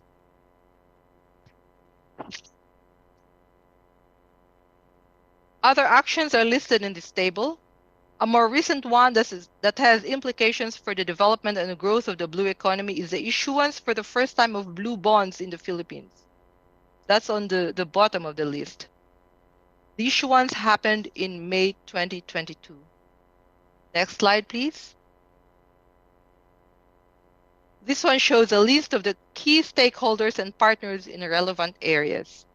The agencies mentioned here are the lead ones, although the list would be a long one of those who are actually involved in the implementation of programs on the various areas listed on the left. The right-hand side mentions non-government stakeholders and those who are always important players in all these programs. The first band on this side, though, shows the oversight agencies, the National Economic and Development Authority and the Department of Finance. Next slide, please. The next 3 slides are about the challenges and risks to the blue economy. The first is climate change. While it is a risk to everyone and cannot be overestimated, it is an even greater challenge to the Philippines, magnified by its vulnerability to typhoons. With a greater share of population at risk along the coast, the impact of climate-related disasters like more intense and frequent typhoons and rising sea levels can be catastrophic. From the figures in this slide, we see that the Philippines is ranked as first in terms of being highly disaster-prone, according to the World Risk Index of 2022. Its risk assessment rating more than doubled from one year to the other, as can be seen in the graph on the upper right-hand side. I referred to the graph before. The main challenge to the government, therefore, in planning for the blue economy is how to ensure the resilience of communities living in the coast and dependent on these resources. Now, referring to this slide on the in front of you, another challenge is on waste management and marine plastic pollution. This is a major challenge to the world at large, but in particular behooves the Philippines to take immediate and concrete actions to resolve with all the implications they have on the blue economy. The Philippines has a very serious problem of ocean plastic waste pollution, accounting for 36% of global plastic inputs.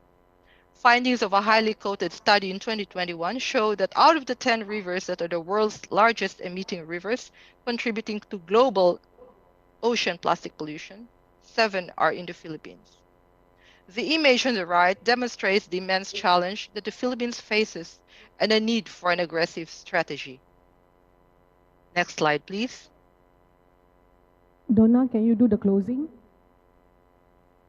I'm sorry. Yeah? Okay. Yeah. Let me jump.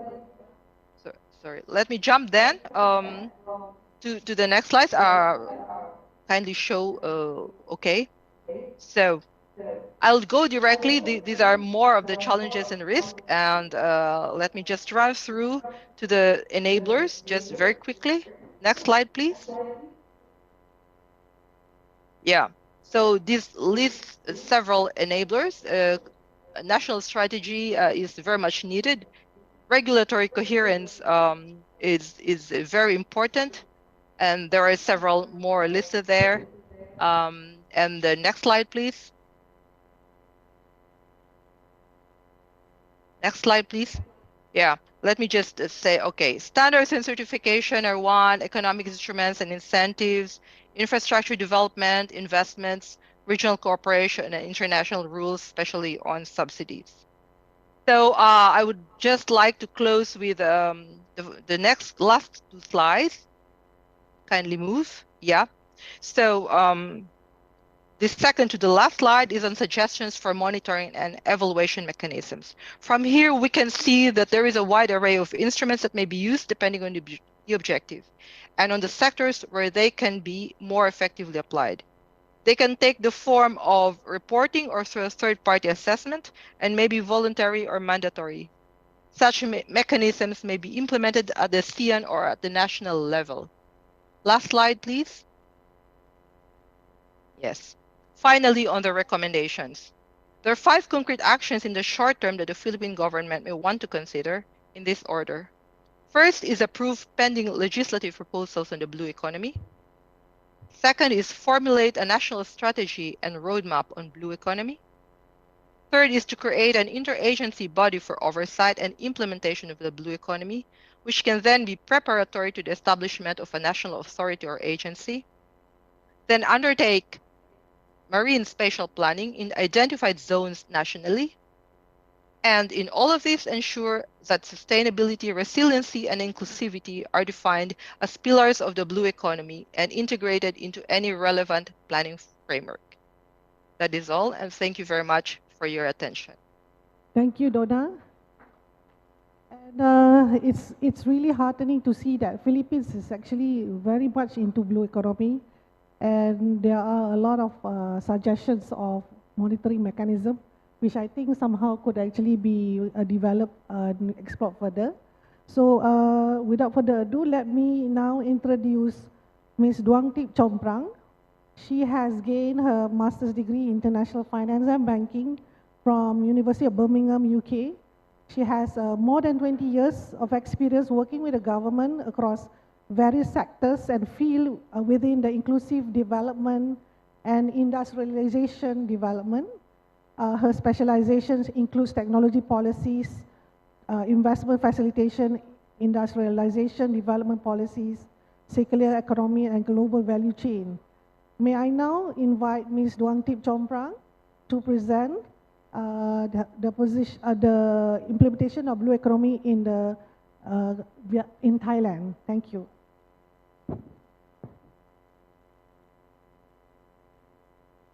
Okay, I'm unmuting myself. Thank you very much, and selamat petang, I think, in Indonesia, and thank you to ASEAN and to IRIA's team, led by Dr. Intan, for giving me the opportunity to provide an update on the current situation with the Blue Economy Initiative in Thailand. If I can see the slides. Can I have the slides, please? The slide is on ready. Next, please. Okay, so basically, these are the outline of how the flow of the presentation will be. Next slide. Based on the most recent declaration by the ASEAN Foreign Ministry on the Indonesia's leadership this year, Thailand has also been working to enforce and also to take a more proactive role in developing the blue economy framework within the country. And next, please.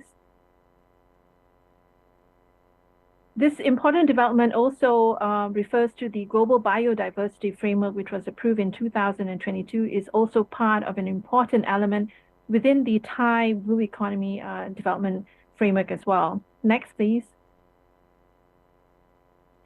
Also to take note that currently, most of the Blue Economy topics or cooperation within ASEAN is based on the ASEAN socio-cultural community, which happens to look at environmental sustainability. So going forward, when we look at blue economy, I believe that there will be further focus on the other two pillars, but at this point, it is only focused on the ASEAN socio-cultural community. Next, please.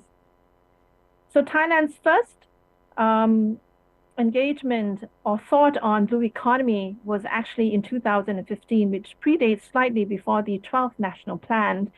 And the journey for Thailand on blue economy, I should let you know that from my previous peers who've been presenting, Thailand does not view itself as an ocean nation. We are predominantly a land economy, and we are also we are less informed of how the blue economy actually works. So in many regards, this is also a big leap for Thailand in moving forward on blue economy, but of course, a very important one because we all need to reset our economy. So in the 12th National Plan, which started in 2017 to 2021, basically the idea was seeing a change in view of nature as a source of new value or ideas or creativity and not a capital to be exploited. That's the first thing. And the caveat is science technology-based innovation is fundamental to this transformation. And the second is that it must also maximize social, cultural, and economic benefits. So that was basically the paradigm that Thailand came out from in order to pave its way to blue economy. Next, please. And Thailand is actually ranked 8th in the world as a climate risk country, according to an NGO. Next, please. Next slide, yes.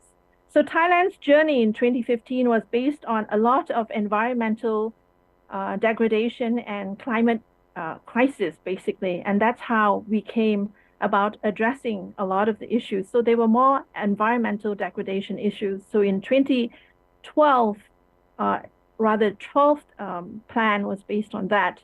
Next, please. So in the 13th, the current plan, if I can backtrack this. So the 12th plan was basically based on, we didn't have a blueprint or a framework. We basically addressed the SDG goal 14. Next, please. So a lot of what Thailand was doing in the 12th plan was addressing this issue. Next, please. So this is the current way that the governance is structured. Next, please. So the interesting thing is the definition of coastal area. And in 1992 and today, when it was updated, you'll see the difference. To just give you an idea of how Thailand is probably less sophisticated in a blue economy. And in 2014, it was estimated that the marine and coastal resources was valued at $36 billion US. So that gives a good context for the government and the policymakers on its importance. Next, please. So Thailand does not, while still governing through the same structure I showed in the previous slides, but Thailand developed a national committee, a marine resources committee headed by the Prime Minister, and is then implemented through 8 subcommittees. Why? Because blue economy has 3 elements: the marine coastal resources, the biodiversity issues, and the maritime issues. Maritime is one of the weaker area of development in Thailand as well. And therefore, the blue economy itself is also seen as a new economy in which it is still fluid and that there are still many emerging areas. And therefore, you can see the blue is showing you areas where Thailand will need to look at going forward. And the black is still those that are still being addressed in the 13 planned. Next, please. So the Thai blue economy is basically governed to 2 elements. One is top-down, which is the National Committee and the ministries. And the second is bottom-up through the integrated coastal management, in which this 77 provinces, both coastal and non-coastal, are basically governed by their own provinces, and they are allocated budgets to do that. And a lot of the responsibilities of protecting the marine ecosystems and also the fisheries are also now being decentralized to the regions. Next, please. So on the left is basically the old governing system, and on the right is basically the new way, and it's basically through thrust areas. So under a new national marine policy, under a new act in 2019, the National Marine Act basically allowed more streamlining and more of the ministries can work together rather than being hierarchical. Next, please. So I won't go through this. Next, please. Thailand's Ocean Health Index in 2022 in comparison to 2017. I think Thailand has done well on the areas where you see what is not so great is on sense of place, the clean water, and also tourism recreation. Now, tourism recreation, wanting to note is that Thailand does not have an ecotourism roadmap development for the country. And this is also a carrying capacity issues in Thailand, and that has not actually been seriously mandated. Sense of place refers to iconic species that needs to be preserved and protected, and clean waters, of course.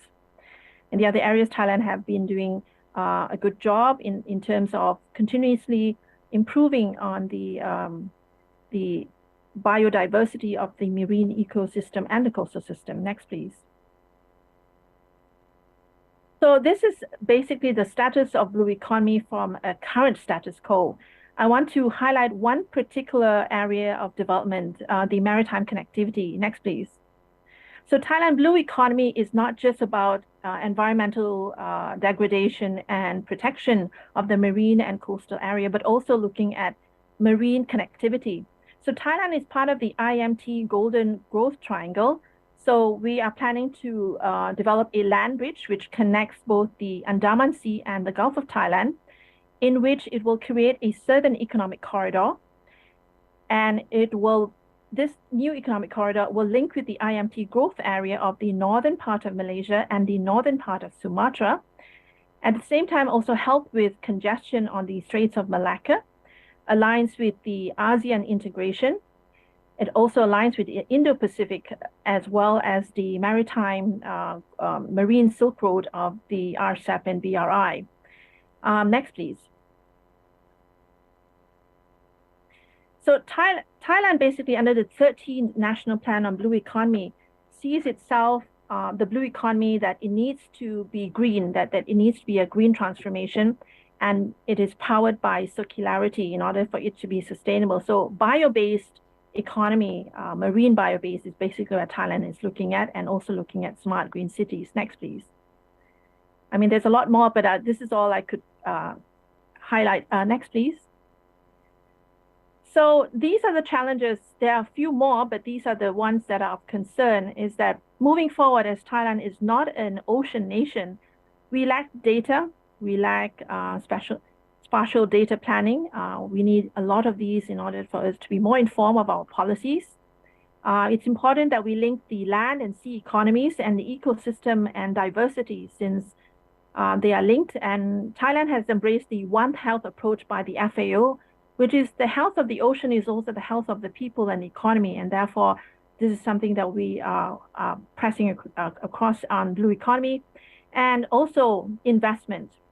Failure of the COP15 to get $100 billion from developed countries to support developing countries. I think ASEAN needs to look at how we're going to fund this. Next, please. Because blue economy is the next platform. Next, please. So first of all, where should we be talking about blue economy? There's many groups within ASEAN right now that can play a role in this, since they intersect with many areas. Next, please. So at the end, I'd like to propose that blue economy is a source of a reset for us. It means it's a source of funding. Unlike phase one in Thailand, where environmental protection was basically very budget driven. In other words, it wasn't a source of income. It was basically a source of investment back into the system. So Thailand and I think ASEAN will have the same problem with blue finance. And while blue finance is still very new in the capital world, how do we move forward? We need a development blueprint. Thailand doesn't have a master plan either on blue economy, and I don't think ASEAN has one either. And so we need to look at how we want to fund this and make this as sustainable. Thank you.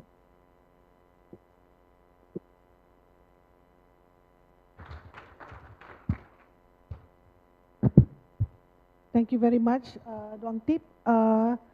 I would now like to introduce a discussion on all the four presentations that has been shared with us.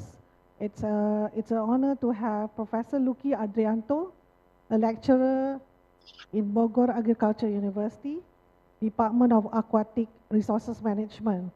Professor Luki received his PhD in Marine Resource Policy from Kagoshima University, Japan.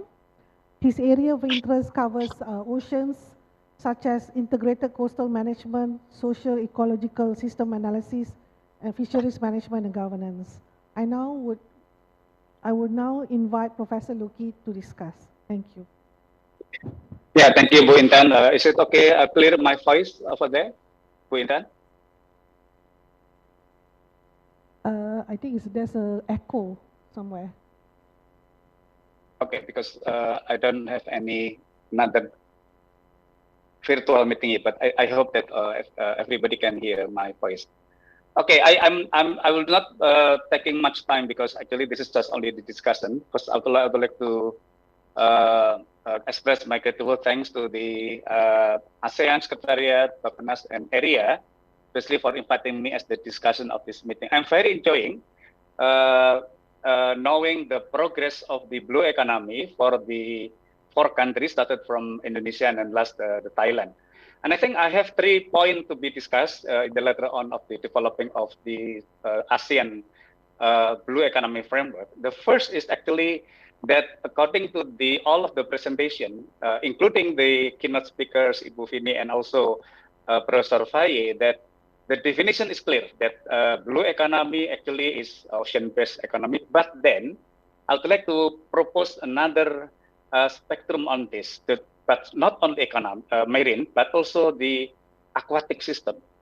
Okay, the blue economy, this is my proposal, is actually aquatic ecosystem-based economy, which implementing also the sustainability principle within the in the context implementation.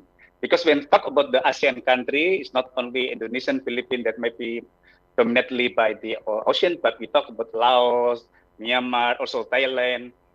We have actually also the inland aquatic system. So that perhaps in the ASEAN blue economy frameworks, the aquatic ecosystem will be the another framework. It's not only ocean and also the freshwater. That also Professor Faye in the keynote mentioned about that in the context of the other experience in Africa. So this is the thing that I would like to propose as the one point. The second point is the what next. I think the blue economy is very new for us, but the blue economy is more on the context emerging economic growth, something like that. So in that context, we need some of the tool or instrument to measure the progress of the blue economy. Indonesia has been proposed, actually Pak Teguh Sambodo proposed for the Indonesian blue economic indicator, something like that, but I don't see the other 3 countries, but maybe we still have like regional instrument for that. It's not perhaps always including all of the indicators, but at least the common indicators related to the context ASEAN country. So the regional blue economy development index for ASEAN, for example, can be proposed that for the context of the ASEAN, as the connectivities, economic connectivities, the community connectivities can be also measured by these indicators. And I think this second point can be get some lesson learned from the Archipelagic and Island State Forum. I'm proud of the development of that Blue Economy Development Index, that more on the context international or regional context rather than in the context of the national. National measure, yes, that's also very important for each country, but the context of the regional progress measurement should be also being discussed, or at least discussed in the context of this discussion. And last but not least, Bu Intan and other speakers, is the implementation of the blue economy itself.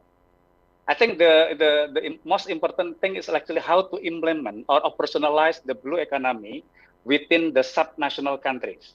So this is the thing that connected with the governance issues related to the unit of the blue economy. For example, Indonesia has, for example, like area of the management area of the ocean, for example, or management area of the inland freshwater system. I know that Thailand also have that one, Philippines also that one, Malaysia also that one.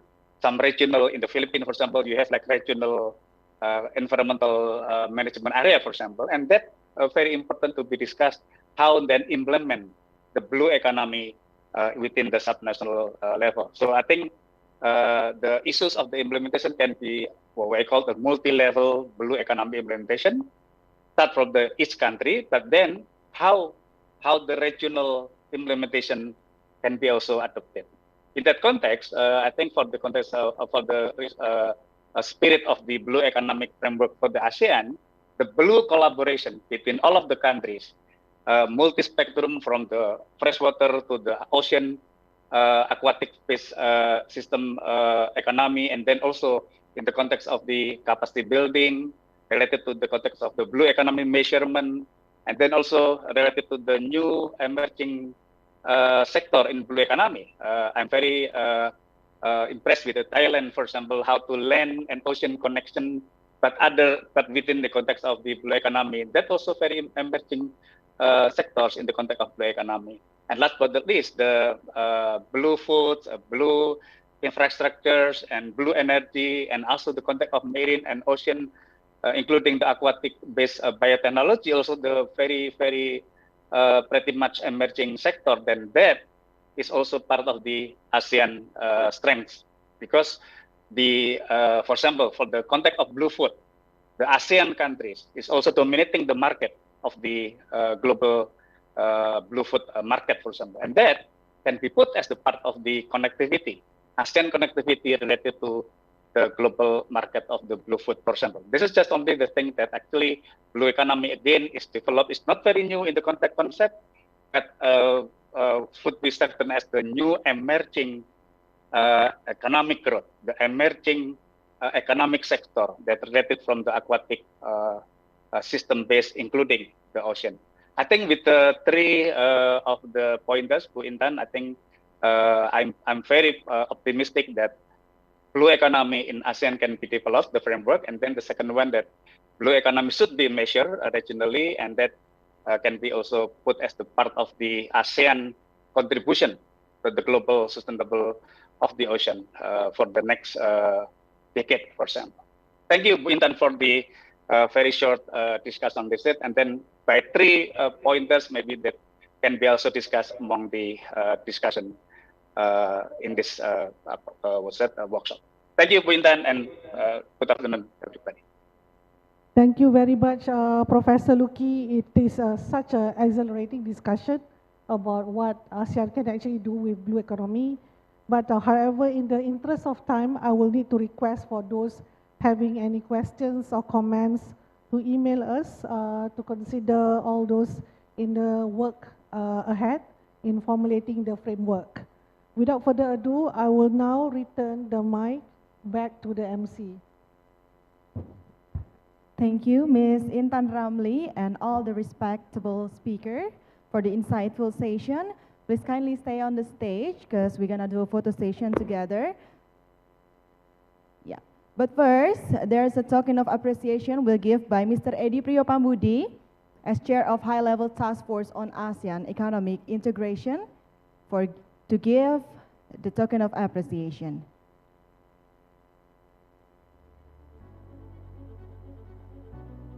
The first token of appreciation we give to our moderator, to Ms. Intan Ramli. Let us give a round of applause. Second, to our speaker, Mr. Teguh Sambodo.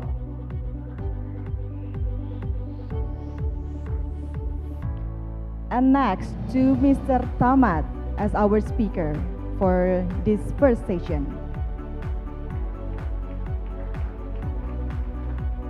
To Mr. Edi, please stay on the stage because we're gonna take a photo together. I would like to invite our speaker who joined virtually to open your camera. All right. On the count of three. 1, 2, 3. One more time. 1, 2, 3. Thank you so much, ladies and gentlemen. You may return to your seat. And thank you for our speaker who joined virtually.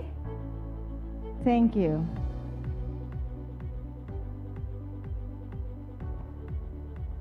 Ladies and gentlemen, the ASEAN member states have a shared background in their relations with the ocean, either by number of resources the region has as well as the experience the member states had.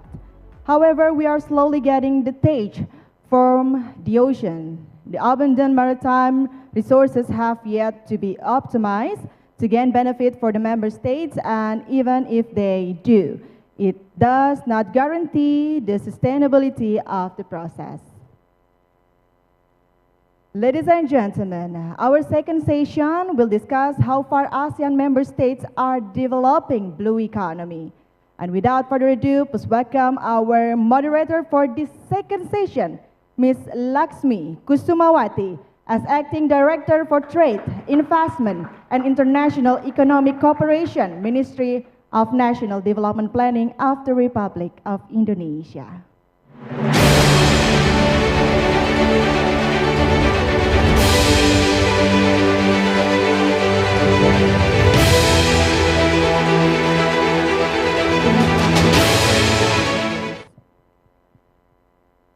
Yeah, thank you, Ms. Akila, for the opportunity.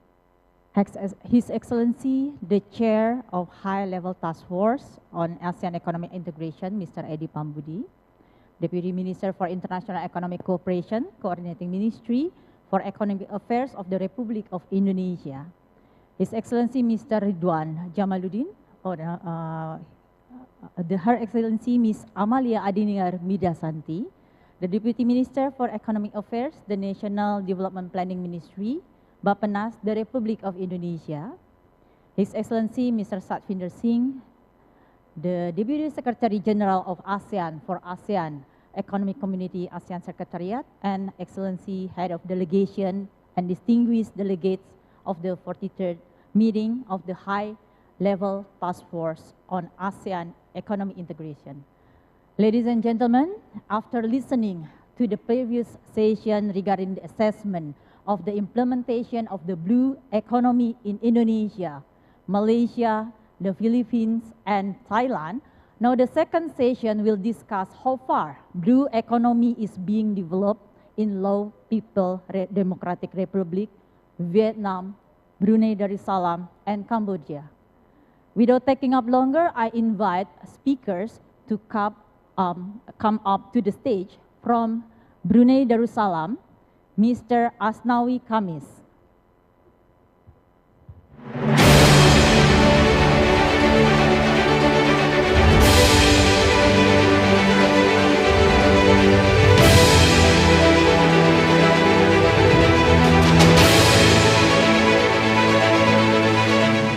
And the second speaker from Cambodia, Dr. Sotia Om.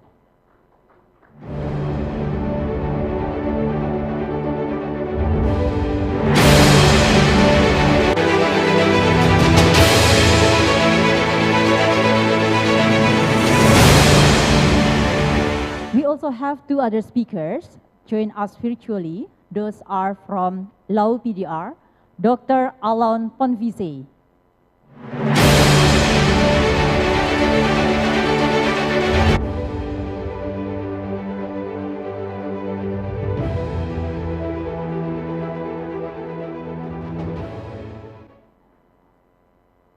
And one speaker from Vietnam, Dr. Pho Tri Tan, also join us virtually.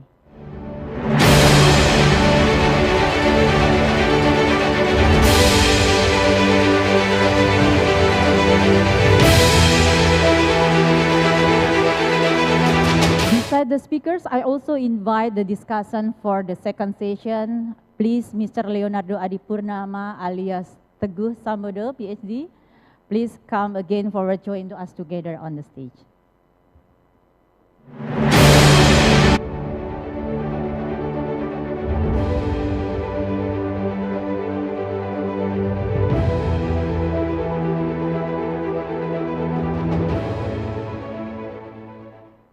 So similar to the previous session, in the second session, I will invite the speakers to deliver in 10 minutes about the development of blue economy in Laos PDR, Vietnam, Brunei Darussalam, and Cambodia. Then the presentation will be continued by the comment from the discussant, also for 10 minutes. Without further ado, I would like to invite the first expert speakers, Dr. Alon Ponvise, who will convey the development of the blue economy in Laos PDR virtually. Please, Doctor. Hello, good afternoon. Thank you very much. Please allow me to present the Laos case studies on blue economies. Can I have the slide of presentation? Yes. Next, please. Next, please. Okay. The contents of the presentation include 5 topics, which I will go through. Next, please.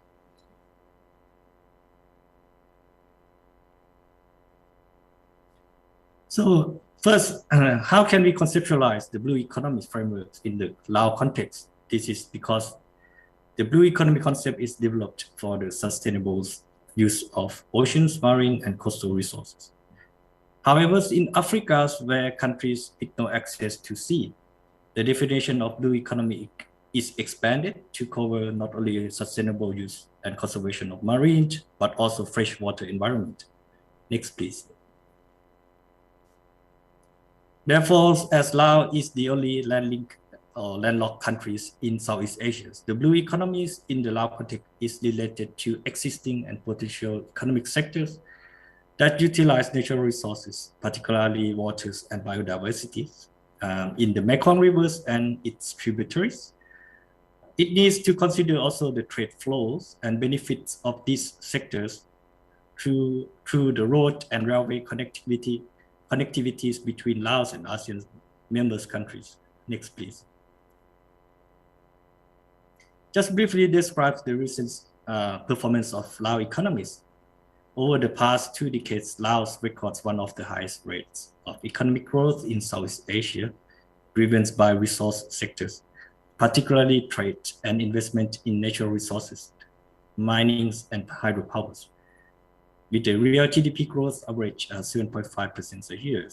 However, GDP growth is estimated only 2.5% in 2022, driven by the recovery of in-service sectors. Furthermore, Laos also faced increased challenge from the sharp currency depreciation and high inflation. Next, please. As in the figures, resource sectors, particularly energy and mines, have dominated the commodity values for export. Next, please. In general, key national policy aim at transforming Laos into sustainable green development. These include the 9th 5-year National Socio-Economic Development Plans 2021 to 2025, which aims at graduations of the least developed countries categories by 2026, but it also commit to sustainable development goals. Next, please. The second is a National Green Growth Strategies 2030, which provides visions and elections for the Lao governments, which ensure the long-term socio-economic development objectives are in line with the green and sustainable growth directions. It also commits to goals such as reaching 70% forest covers across the countries and becoming a carbon neutral by 2050, which makes Laos the first ASEAN member to commit to net zero emissions. There are 7 sectors has been identified. So the Lao Blue Economies frameworks and strategy may be developed in line with the Lao Green Growth strategies. Please keep in mind that the blue and green natural resources are interrelated and interdependent. Next, please. For strategic sectors that directly utilize water resources, including, I will name it 4 main sectors. The first one is energy sectors, hydropower energies, which is being considered to be clean energies and becomes economics driven sectors. Second one is the transport and tourism sectors, which provide connectivity service within the countries and also across the regions. Others, inland fisheries and irrigated agricultures, is very important for food securities and smallholder agriculture. The last one is natural resource and environmental sector, which are very important for watershed management and forest conservation, which could be leveraged for the carbon credit markets. Next, please. With limited time, I will go through very quickly in the topics number 4. At first, fisheries, inland fishery and aquaculture is very important for life of rural peoples. The total areas of water resources for the captured fisheries is more than 1.2 million hectares, which annual fisheries productions value at more than 150 million US dollars. Next, please. Irrigations for agriculture. Irrigations has been vital and integral part of agricultural and rural development programs throughout Laos PDRs. Next, please. The energy sectors, which is very important, I think, in the development of Lao blue economies. You can see that the hydropower projects dominate 80% of the power generations, which installed capacities at the moment is 8,000 megawatts, which estimate annual values is 2.1 billion US dollars. It has a large potential hydropower sources of developing about 26,000 megawatts. Next, please. So water transport, small sector, but important for domestic trade and cross-border trade with China, Myanmar, and Thailand. Next, please. Tourism, before 2020s, tourism was one of the largest source of foreign exchange earnings, only behind mining and electricity. Next, please. Last existing sectors I would like to emphasize is the biodiversity conservation and forest resource management. The government has set up the mitigation targets to increase the forest covers to 70% of land area by 2030. Next, please. So the emerging sectors, which literally becomes a new emerging sectors for the Lao blue economies, including the forest carbon trading schemes, which is Ministry of Agriculture and Forestry initiated reducing greenhouse gas from deforestation and forest degradation programs called RAISE. For the pilot projects. Next, please. Second one is Laos inland connectivities of railways for China and ASEAN members. This is because the development of Laos-China railways has recently connected Laos to the entire networks of the Belt Road Initiative, thereby transforming Laos from landlocked to the landing countries.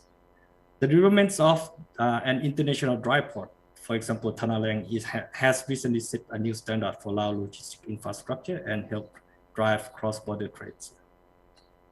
Next, please.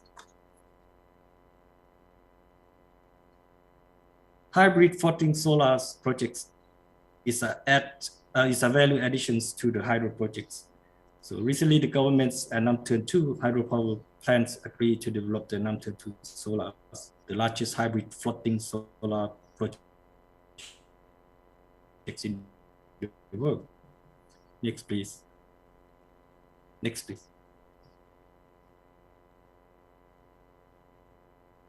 Yes.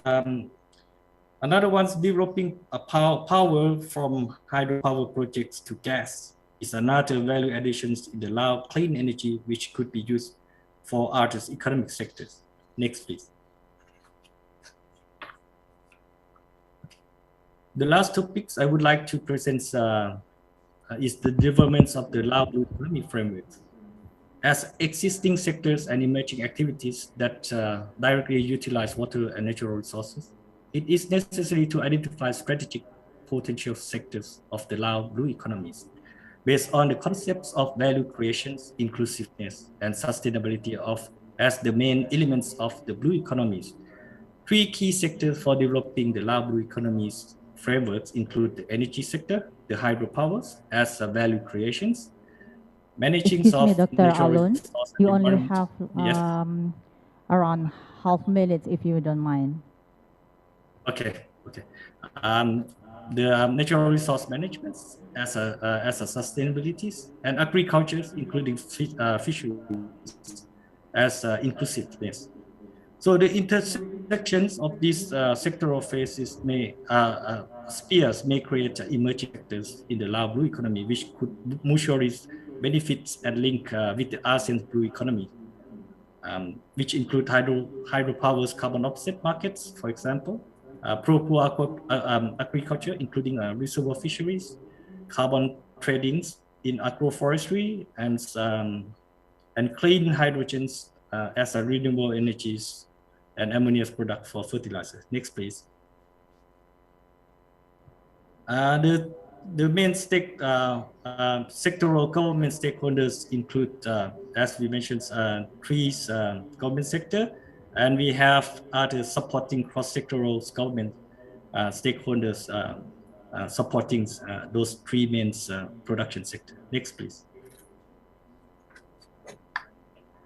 So the economic and environmental service products from these three sectors could be linked and integrated into the trade flows in the ASEAN's blue economies. So the developments of the Laos blue economic frameworks and strategies must be in line with the ASEAN's blue economies to create attractive policy and mechanisms for investment and tradings, and also create the effective governance and coordinations among the ASEAN members. Next, please.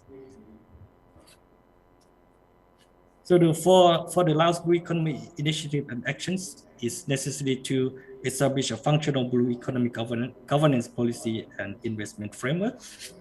And the second one is identifying and developing and implementing national blue economy strategies and priorities program actions. And the last one, creating empowerment and inclusive decision making, environmental sustainability and economic viability conditions. Next, please, the last one. So the key sharings and risk for implementing blue economies is, the first one is that the core concept of blue economies focus on the sustainable use of the oceans resources. Therefore, there is a risk that Laos may have less benefit from the ASEAN blue economies. The second one is development of new emerging sectors of the blue economy require effective cross-sectoral coordinations and strong commitment among relevant government and private sectors to develop and regulate the markets. Thank you very much. Yeah, thank you, Dr. Alon, for a very comprehensive explanation. As a doctorate has a doctorate degree from University of Queensland, Australia.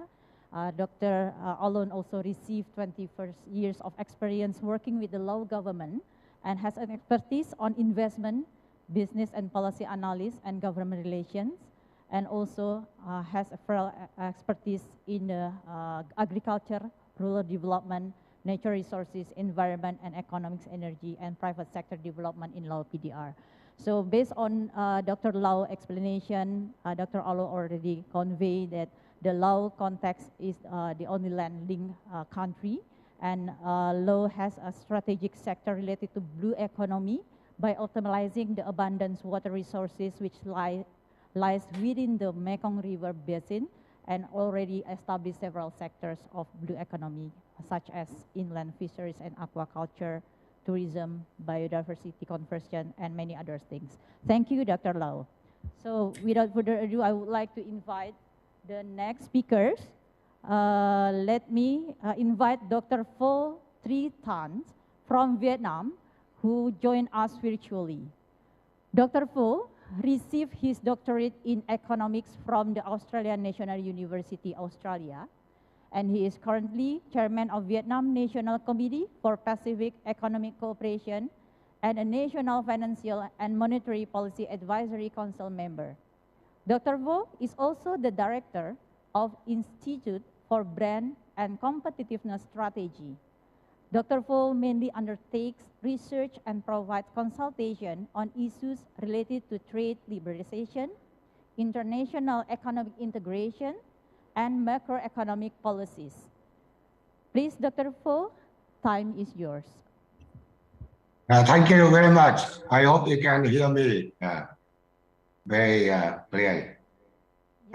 Thank you for giving me opportunities to share my view on the development of blue sea economy in my country, in Vietnam. Next, please. So you know, during the more than 35 years of the Doi Moi renovation, together with macroeconomic stabilization, market-oriented reform, international economic integration and trade is also an important pillar of the whole process of reform. And over time, we recognize importance of Blue Sea, not just as connectivity, of goods and services. We have trade with the world, with the region, but we also focus on the so-called marine economy or Blue Sea economy. But I have to say that in most research paper about the Blue Sea economy in Vietnam or policy documents, rather than to have a formal definition what we mean by a marine or Blue Sea economy, we just emphasize on the area and the sector we think important for development of Blue Sea economy. Next, please. So with that, my paper or my presentation just, has 3 points. One, there's a policy so far we have for blue economy, Blue Sea economy development. Second, there's opportunity and challenges. And third, the last but not least, some policy recommendation. Next, please. Okay, now look at the policy so far we have. So the first time in the year 2007, Vietnamese Communist Party approved the so-called resolution number 9, right? And in that resolution, there is 2 very important points. One is that we take into account the all dimension when we think about the Blue Sea economy development, right? Economic, social, environment, science, technology dimension together with security, right?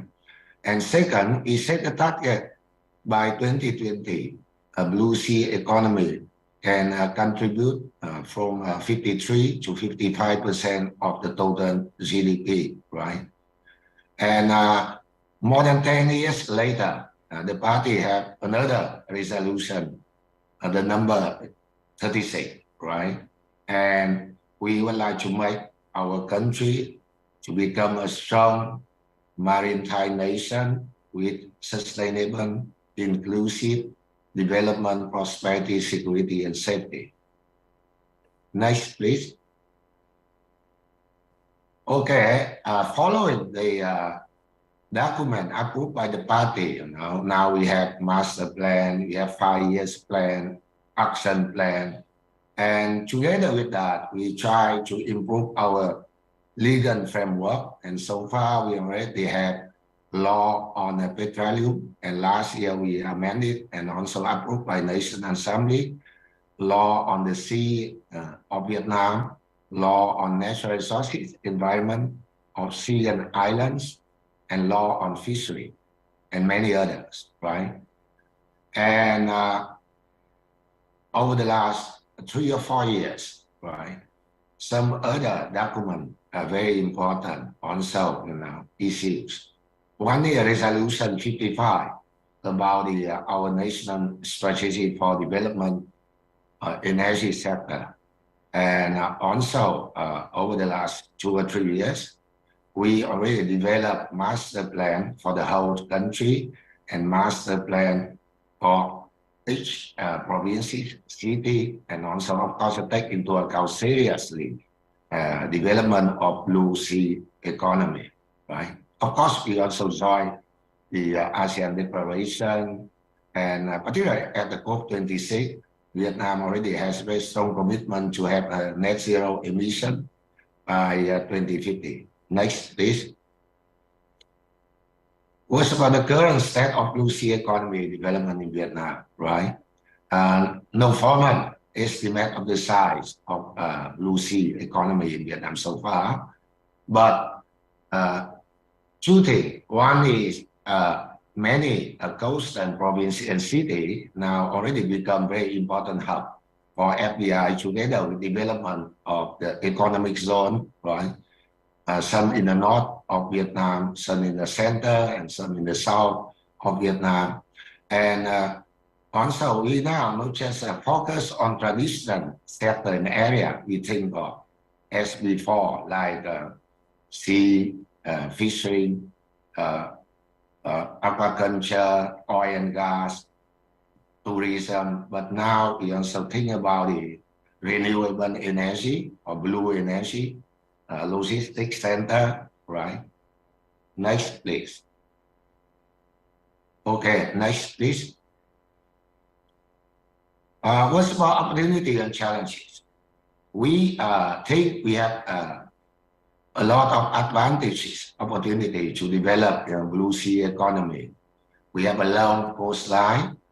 We and as many ASEAN countries in the center of regional international maritime routes, right? And resources quite rich. And right now, and many investors, especially foreign investors, also interested directly or indirectly to have activities somehow associated with the blue sea economy development in Vietnam. And we also have a kind of quite close international cooperation with the member of APEC, ASEAN, and many other international organizations. Next, please. Well, of course, at the same time, two sides of the coin, right? Opportunities and challenges. As many ASEAN country members already have presentation, awareness, that's one of the big problem, right? The second one is we don't have comprehensive system of highways, infrastructure along the coast, to connect between city, the coastal provinces with the highland, and the other. And by the way, it depends on definition of what you mean, right, by a blue sea economy. But in general, scale of blue economy quite small. And now we are facing a risk of not just climate change, a natural disaster, but also the changing marine environment. Next, please. Okay, the last recommendation, awareness, authorities, even about the need, about the potential, about the risk of development of the blue sea economy. Of course, very crucial. Establishing, improving, managing, operating marine, coastal, island conservation zone to preserve ecological function of the sea, and so very important.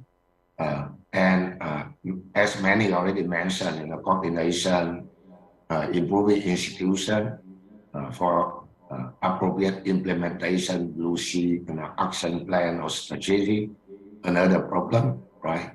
And so far, that's also in the process of development, right? How we can have concrete development master plan for the sector we think most important for blue sea economic development, ecotourism, deep water, transit import, right? And many other. And of course, as I mentioned, not just the traditional sector we think about, but also the other and new area like renewable energy. We have advantage in development of offshore wind energy and capacity, right? And not just about how they can implement it, but as about the forecasting, early warning, and capability material for those people somehow vulnerable of the risk during the process of development blue sea economy like fishermen. And last but not least, international cooperation, in terms of trade, investment, from the sharing best practice to have a common kind of standard regulation, technology improvement and transfer, and of course many other. So I stop here. Thank you very much. Yeah, thank you very much, Dr. Fu. Yeah, thank you very much, Dr. Fu.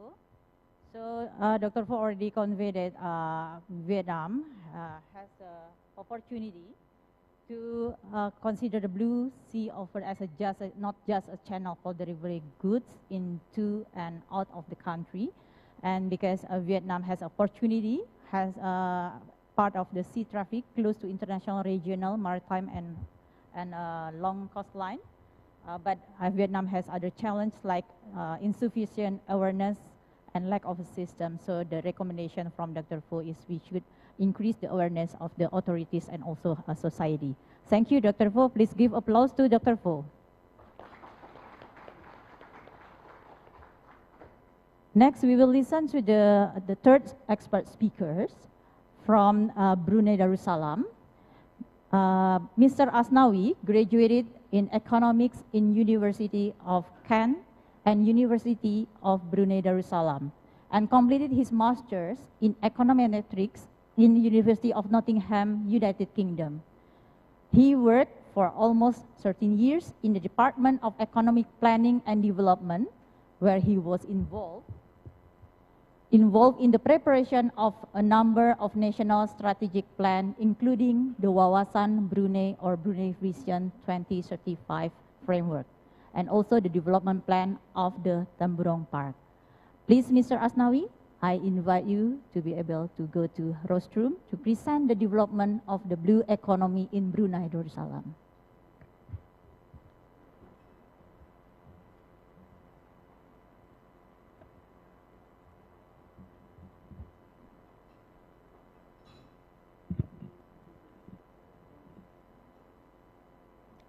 Assalamualaikum warahmatullahi wabarakatuh. Good afternoon and selamat siang, everyone. Honorable and respected guests, ladies and gentlemen, I will just skip the first slide, just showing the structure of the Brunei economy in terms of the goods market and the labor market. So I will start with the second slide instead. So in Brunei, as we said, that every road or all roads lead to Wawasan Brunei 2035. And Wawasan Brunei 35 is basically there are three goals in the Brunei Wawasan or the Brunei Vision 2035. There are also 12 national key areas as well as 28 KPIs.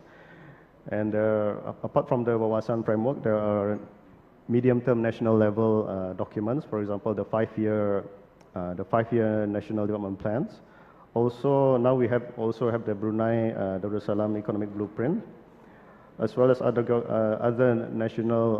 documents that supports other national development agendas. For example, the Brunei Darussalam National Climate Change Policy and the Digital Economy Master Plan.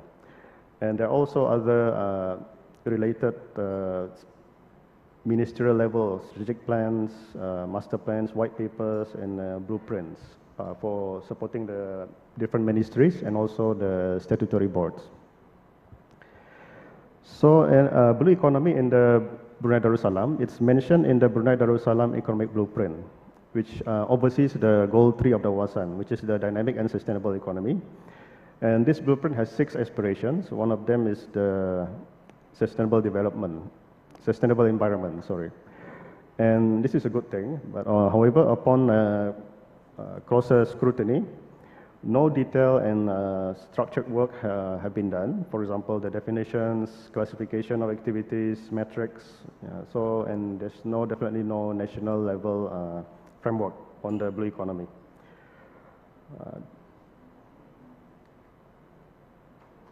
Yeah, sorry, that was supposed to be this slide. And the next one, the next few slides will show some of the current blue economy related sectors. The first one is fisheries. Fisheries is currently constitute about 0.9% of the overall economy in 2021, or 43.5% of the primary sectors in terms of the nominal gross value added. It's one of the fastest growing sectors. It grew by 32.4% CAGR, compounding annual growth rate, from between 2019 and 2021. And in terms of the physical outputs, in 2021, it grew by 18.1%, and mostly from the small-scale capture, about 12.5 percentage points.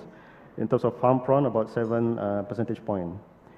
And the promising increase is in no small part due to the foreign foreign investment, foreign companies, for example, companies from China and Singapore. And some of them, they do joint ventures with Bruneian companies, including government-linked companies. And we expect this trend to continue in the future. And in terms of the main key players, the Department of Fisheries, the Ministry of Primary Resources and Tourism, and also the Darussalam Assets, the holding company in charge of the various government-linked companies in Brunei. In terms of self-sufficiency in fisheries, and in 2021, it was 88.89%. It's good, but historically, it's not the highest. Okay. The next one is the energy sector. Energy sector, the oil and gas mining is about 40.1% of the nominal GDP in 2021. And if we add the manufacture of LNG, other petroleum and chemical products, downstream energy, it will come to about 51.7% of nominal GDP. The electricity and water is about 1% of nominal GDP. And currently, the oil and gas mining sector is on a downward trend, and most of the oil and gas mining activities are carried out from the offshore oil fields, mostly in the shallow waters of Brunei. And also the manufacture of LNG, the second largest, at the moment, the second largest sector is maturing. And now the emerging sector is oil and gas downstream. Natural gas used to be made up of 98% of total energy mix in 2019, but now it has changed because of the establishment of the petrochemical activity in Brunei, which utilizes coal-fired power plants. And in terms of renewable technology, only one solar farm currently operating, and it's only contributing about 0.14% of total energy mix. And the current direction is to support a floating solar farm. And also there have been discussion to purchase electricity from the neighboring state. The next one is maritime transport. Maritime transport is about 0.9% of overall GDP. And this sector is strongly associated with the hydrocarbon sector. And maritime transport and logistics is also one of the priority sectors identified in the Brunei Darussalam Economic Blueprint. And new maritime activities include the maintenance, repair and overhaul, maritime MRO, to support particularly the petrochemical value chain. And some of the key sectors are the maritime and port. Key players, Maritime and Port Authority of Brunei Darussalam, as well as the Darussalam Asset. Maritime tourism, overall tourism is about 2% of nominal GDP, according to the tourism satellite account of 2015. And it's still a small sector in Brunei. Mostly we have ecotourism, cultural tourism, and Islamic tourism. According to the World Economic Forum, World Economic Forum's World Travel and Tourism Report in 2019, we are ranked 72nd globally. Key strengths include price competitiveness, safety and security, ICT readiness, health and hygiene. But there are also some key impediments. For example, the cultural resources and business travel, prioritization of travel and tourism, natural resources, and tourist service infrastructure. It's a growing, we have a growing trend in tourism until 2019, and this is mostly due to was growing because of mostly due to the rising number of Chinese tourists, but a decline in 2019. I also mentioned about the two national level strategies that could be related to the blue economy aspirations. One is one is the climate change, and the other one is food security. Yeah, food security. And currently, the climate change, the Brunei Darussalam National Climate Change Policy was introduced in 2020, which is to reduce by 50% by 2035. And then we also committed to the net zero commitment of the Paris Agreement by 2050 and to reduce by 20% by 2030. That's our NDC, our nationally determined contribution. There are several strategies ranging from carbon pricing, deployment of EVs, as well as maintaining the forest cover, which is about 72%. In terms of self-sufficiency, it's a multi-pronged approach, approaches in order to improve the country's level of security. And mostly this is about securing and diversifying source of food, upgrading the food storage facilities, improving the level of food safety, as well as increasing the level of degree of self-sufficiency. And now the latter is also being prioritized by the government, especially due to the global supply bottlenecks. Okay, and that the chart shows the level of some of the selected food produce, the level of self-sufficiency. Okay, so the way forward is that we need to have this, since the blue economy agenda is a very multidimensional and cross-sectoral. It's cross-sectoral, so we would suggest the creation of national level blue economy framework. And there have been precedents before. We have the Digital Economy Master Plan and also the climate change policy.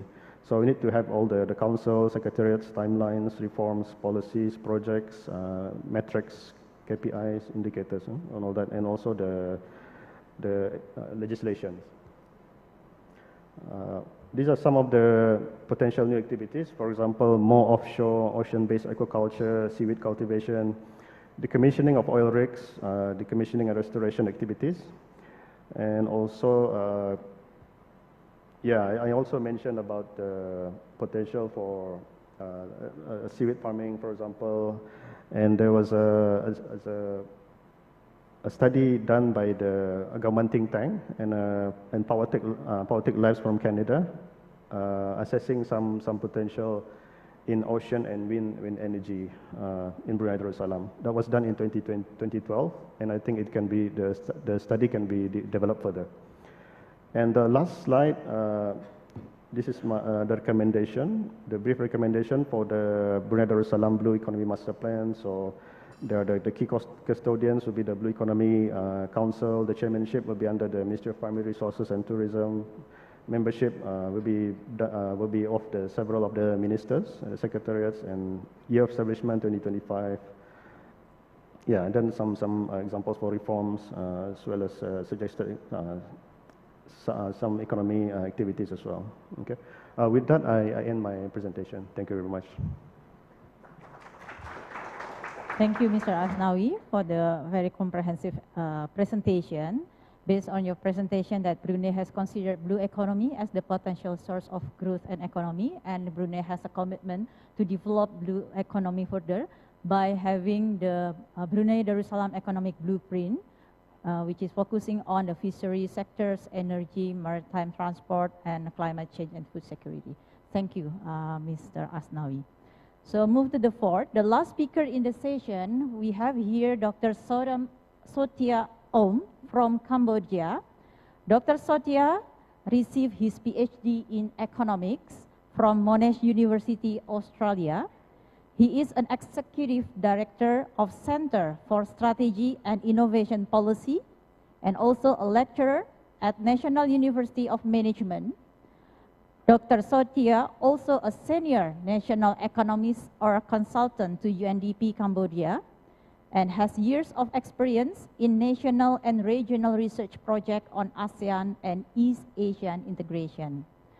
Please, Dr. Sotia, without further ado, I invite you to come to the rostrum for the presentation.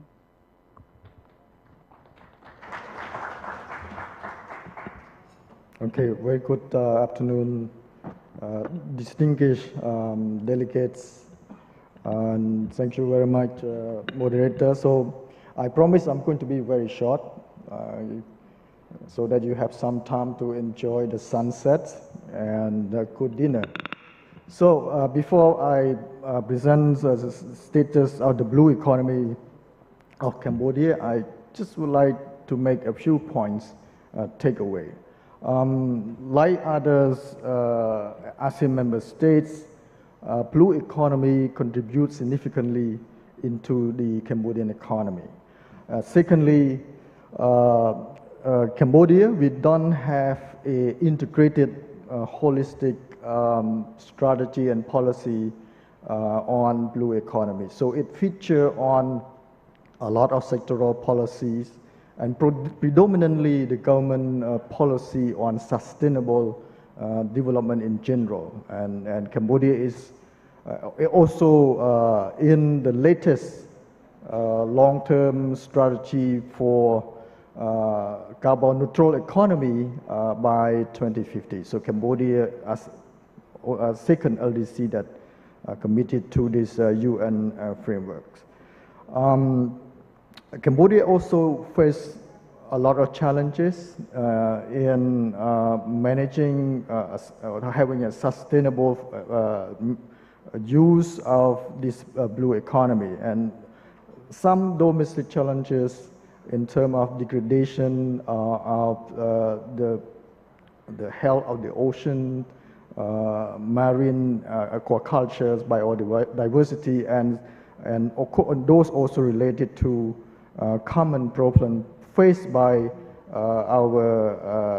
with other ASEAN member states. So moving forward, I think having the common framework, the ASEAN framework for the blue economy under the chairmanship of Indonesia is very important for a country like Cambodia. So there will be a lot of concrete way that we can cooperate and move forward with the implementation. It already spelled out in the leader statement in Cambodia under the chairmanship of Cambodia. So let me quickly move to the presentation very quickly. So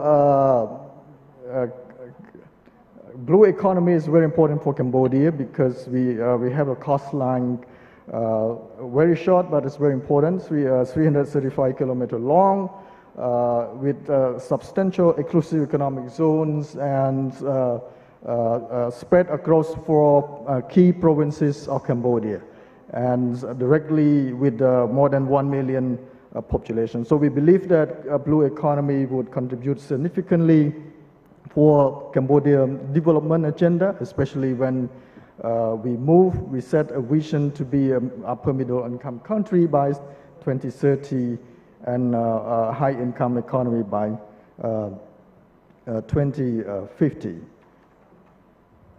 So we don't have a concept. I need to note that it's important that ASEAN have this concept of blue economy, especially as spelled out in the leader declaration, with emphasis on the sustainable, resilient, inclusive use, governance, and management of and conservation of this ocean and marine and coastal related resources. So we can use this as the basic for moving forward.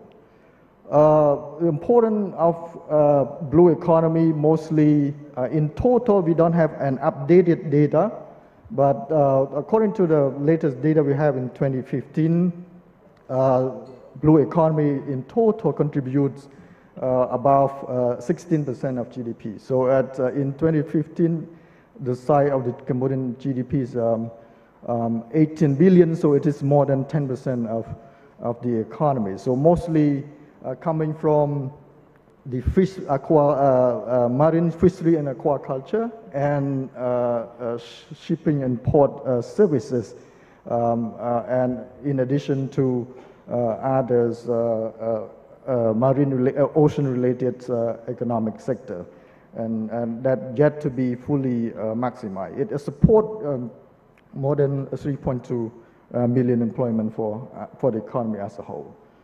We have a lot of, like I mentioned earlier, initiatives that at the sectoral level, in fishery, in agriculture, shipping, coastal and marine tourism, conserve protected area and things like that. We don't have a unified or holistic for the blue economy, but we have been invested a lot and more in the state of extracting rather than reinvesting in the conservation of these related resources.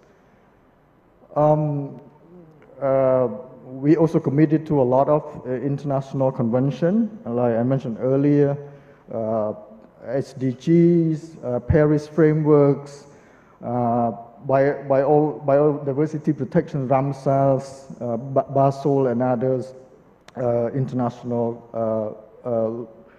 convention. So in our domestic law and regulation, it spans across various sectors, so we don't have a holistic and integrated framework for blue regulation and policy.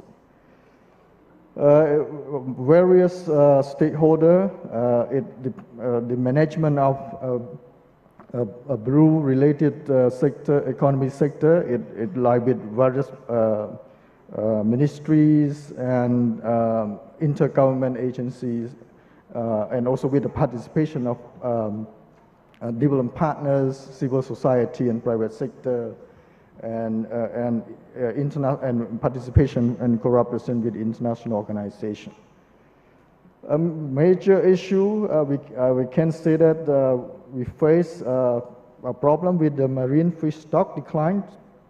So the latest report that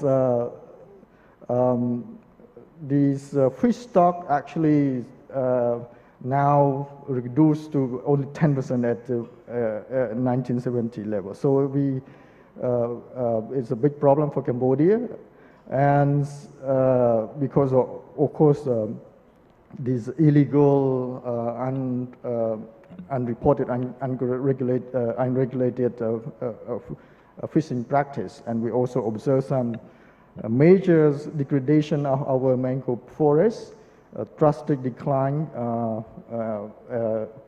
for us, and of course issue specific to pollution along the coastal area.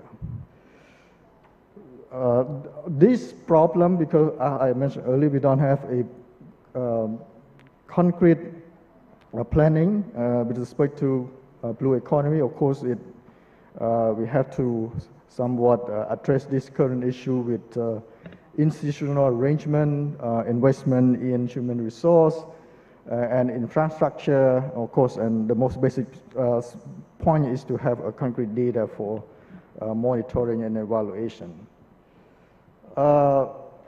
Good news that Cambodia policy aligned with the global trend in the blue economy, especially in the area of environmental and social governance, ESG, tapping potential green finance, and integrate these various sectoral policy to a cohesive framework. So at the conclusion, we believe that blue economy is going to be important for our future and open for future collaboration, and especially proactive contribution to this ASEAN framework on blue economy. Thank you very much for your attention. Thank you, Dr. Sote, for the very comprehensive presentation. So based on Dr. Sote's explanation, the Cambodia already considered the potential of the blue economy development. However, Cambodia doesn't have the comprehensive framework of the blue economy. That's why Cambodia support the development of the ASEAN blue economy framework. So without further ado, we would like to invite the discussion, Mr. Leonardo Adipurna alias Teguh Sambodo PhD. We always call him Dr. Teguh Sambodo. So please, Dr. Teguh Sambodo, the time is yours. Thank you, Bu Laksmi. Allow me to sit. Yes, please. And I have one slide that summarizes all the discussion, all the presentation from the ASEAN member states, especially for the second session. So basically, ladies and gentlemen, we have learned many things about different initiatives from the ASEAN member states. And I learned that one thing that they are in common on how we can start blue economy development for each ASEAN member is to look into different issues. The first line, or the first block represent the issues that are commonly mentioned, whether in the first session or in the second session. It is about resources, management of resources, environment, and how we can also increase the benefit from blue economy development to trade, connectivity, for example, and then economic diversification, and with the mission of to provide or to improve inclusive and sustainable development, especially for Laos, because it is in ocean link, ocean link country, or it is a landlocked, but it is ocean link. Water resources is also water resources management is also relevant, and these are the issues that may become the starting point of us, ASEAN member states, to discuss on how we can come up with the blue economy framework. The second one is about policy, whether it is a specific policy on blue economy, whether it's still at national level, economic level, or maritime blueprint, or policy or strategy, and also our commitment for international collaboration. It seems that we have the modalities for policy. We can learn from each other, and to see whether these strategies are relevant for each country, whether to support the development agenda, maybe in energy sector, coastal development, science and technology, tourism, climate resilience and adaptation, and other. And for activities, there are various activities that have been conducted. I think we can start to see similarity. For example, in food security, Indonesia is also considered that blue economy can be one of the resources to support us to develop nutritious for our population, particularly for people in the coastal area. Transportation, tourism, natural resources, environment, and fisheries are the main activities that I noticed across the presentation from different member states. And I think with the help and collaboration with international development partners, we can come up with a better initiatives for ASEAN that can tackle a common issue. The measurement for the achievement of its policy or activities so far only focuses on GDP or gross value added, output, and also FDI. Maybe later on we can discuss what types of indicators that we can use to enrich our monitoring effort in to see the progress of blue economy development. Of course, with this we can also monitor what type of challenges or issues that are still left behind, so we can work more on that, and what types of opportunities that maybe we can tap into and scale up. And the pathways, of course, we would like also to encourage other ASEAN member states to follow our effort in developing the roadmap that can consolidate, as one of the speaker also mentioned, an integrated development plan is needed.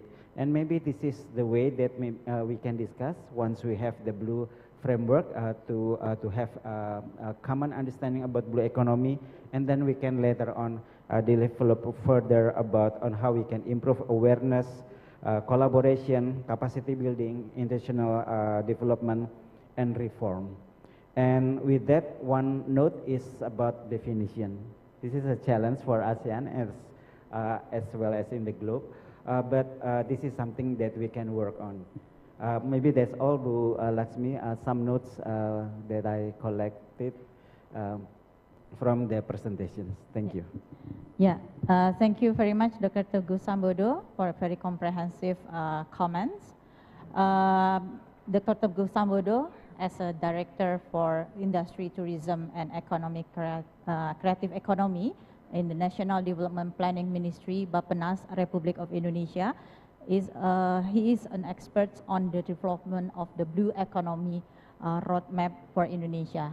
So based on Dr. Teguh Sambodo, Indonesia or the discussion, Pak Teguh support the development of the ASEAN Blue Economy Framework because all of the ASEAN's member states can share and share the experience and the knowledge on the blue economy on each countries. Several discussion can be held on during the development of the ASEAN Blue Economy Framework, such as the indicators, the definition, and many other things. So thank you very much, Pak Teguh, Dr. Teguh Sambodo. Okay, so still we need time to have a question and answers session. Okay, so we still have 15 minutes for question and answer, Q&A. So please, all of the audience here, ladies and gentlemen, if you have any questions to the discussions or to the speakers, we still have 15 minutes. I will give opportunity for the first time to the audience that's already here in Seraton Belitung. If you have any questions, please raise your hands and please indicate your name and inform which institutions and to whom the questions will be directed. Is there any?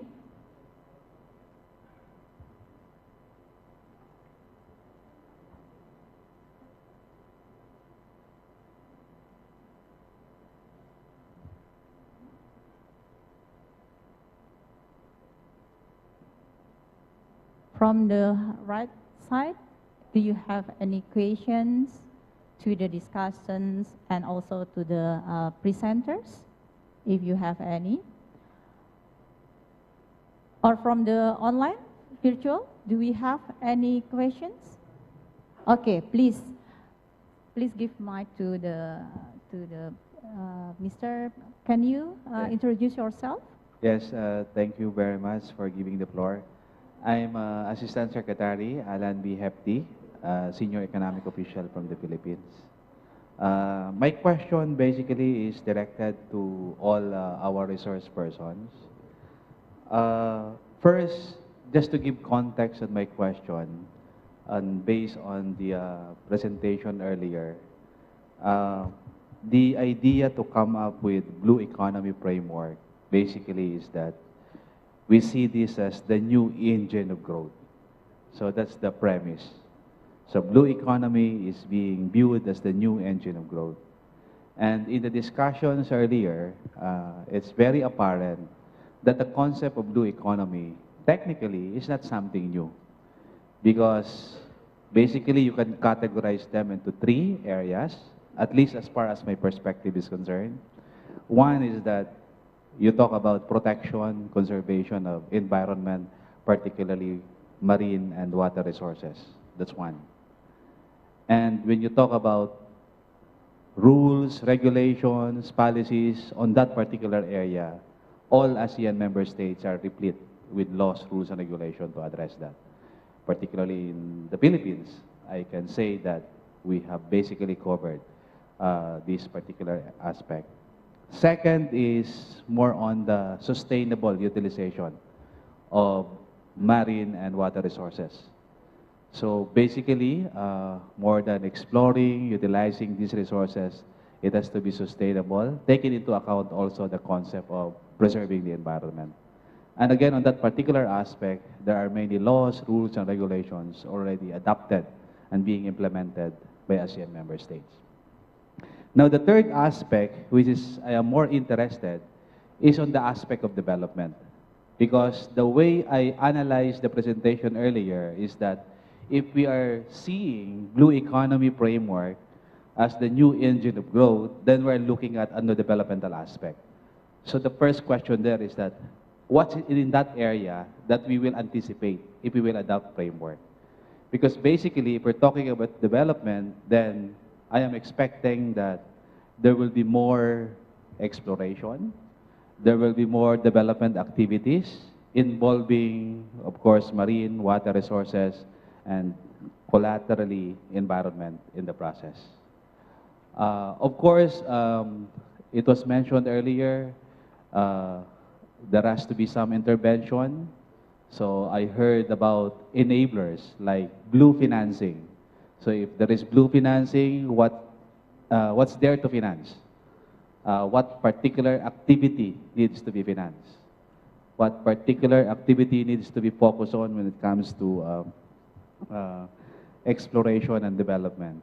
So in other words, in context, having narrated all these three areas and having put emphasis on the developmental aspect, I just want to hear from our resource persons basically what we are expecting from this Blue Economy Framework. If we are going to visualize it based on those narration that I made, so are we going to expect focus on certain activities?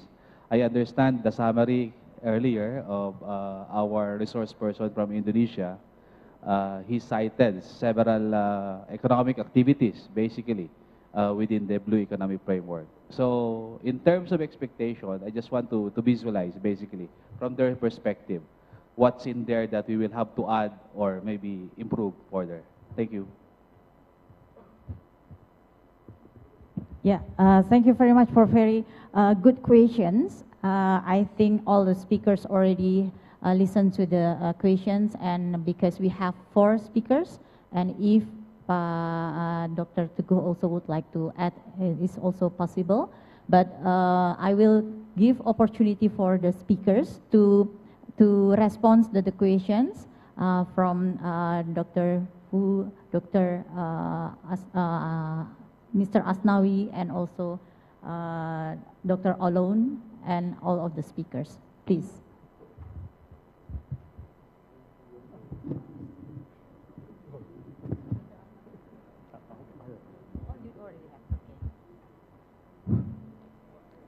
Thank you very much, Bapak, for the very relevant question. I think in the case of Brunei, I guess Brunei is a very much hydrocarbon-based economy. So obviously we need to have a balanced approach. So maybe we can, the blue economy approach will be similar to our climate change approach. We would like to grow by quite a large number of growth in order to achieve our Brunei vision by 2035. But at the same time, we need to introduce some reforms, some policies in order to counterbalance. So I guess I can only give you maybe some brief answers. So that will be our general approach. So definitely the introduction of new reforms, especially fiscal reforms, and also in terms of blue financing. We've started in sustainability financing in Brunei, but mostly covering but it's still in general, still quite vague. Yeah. So that would be my brief answer. In terms of the activities, I think that the fisheries, for example, the fisheries sector, and as well as the renewable technology, especially the offshore wind and ocean renewable energy. Okay, that will be my answer. Thank you. Yeah, thank you, Mr. Asnawi. So I will give opportunity to Dr. Sotia from Cambodia, and then we will move to the other speakers. Thank you for the question. I'd like to comment on the point what the expectation for the framework.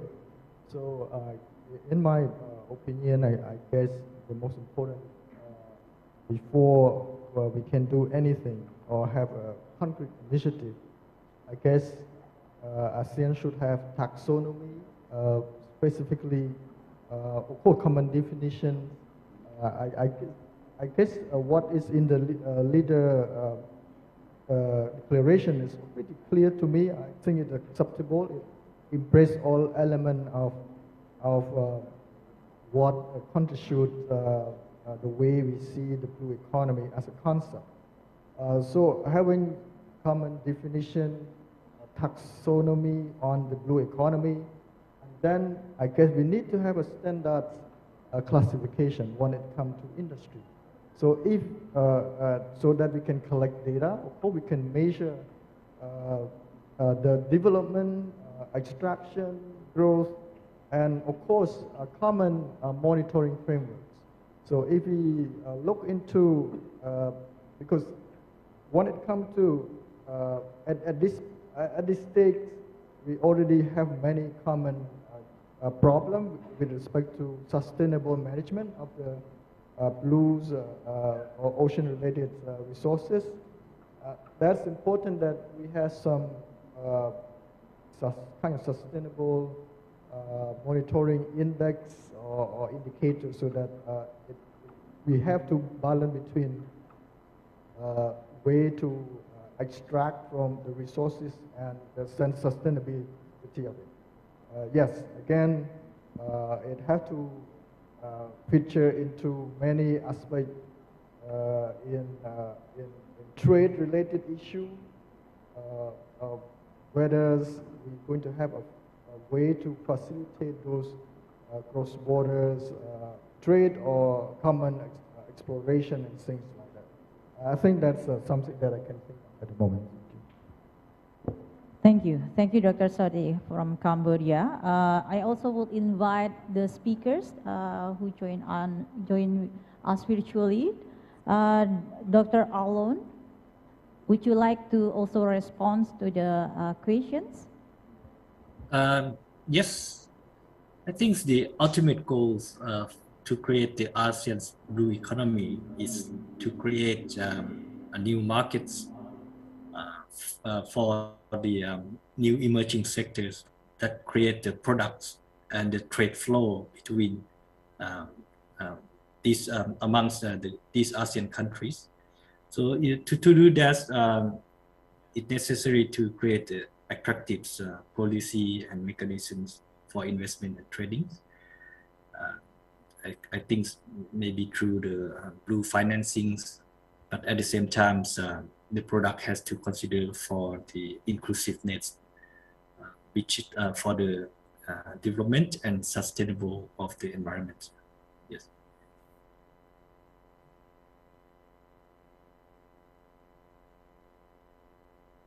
Yeah, thank you, Dr. Alon. So the next opportunity I would give to the Dr. Phu from Vietnam.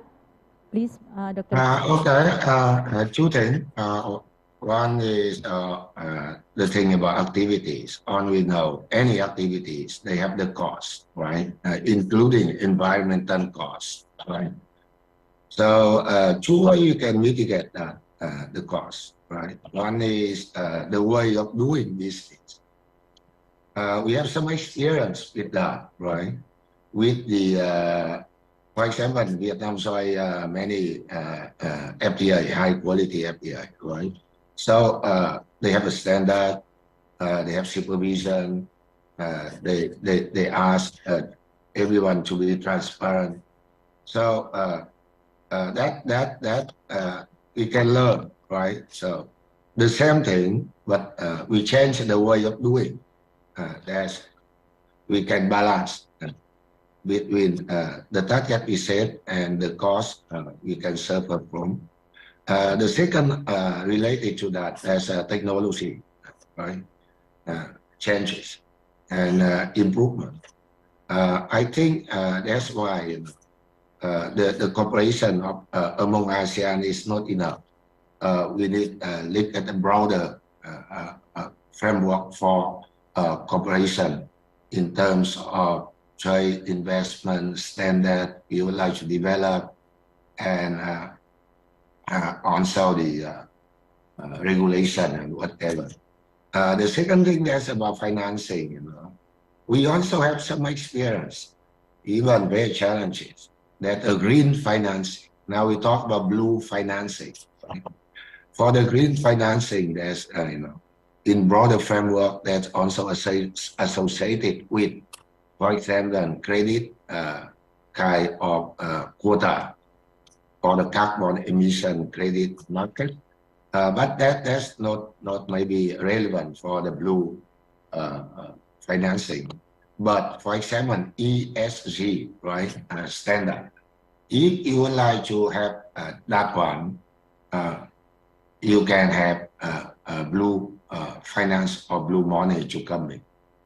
Another question is what are the best Thai framework for the ASEAN blue economy development framework. I think that's not just about ASEAN way, but there's blue sea economy development very comprehensive. So I think we don't wait until we can have the whole comprehensive ASEAN framework. But that's also a process of learning by doing, right?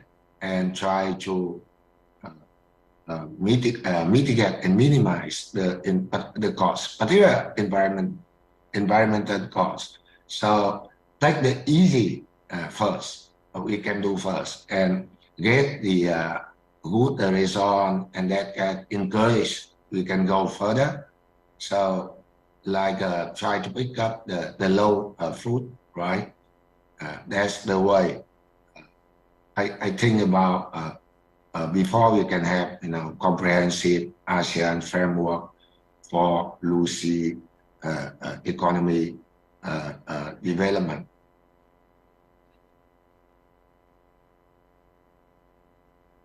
Yeah, thank you, Dr. Fu, for the response. I would like to give opportunity to others audience if you have any other questions. So from the right side, Ibu, please introduce yourself, the institutions, and to whom the questions will be targeted.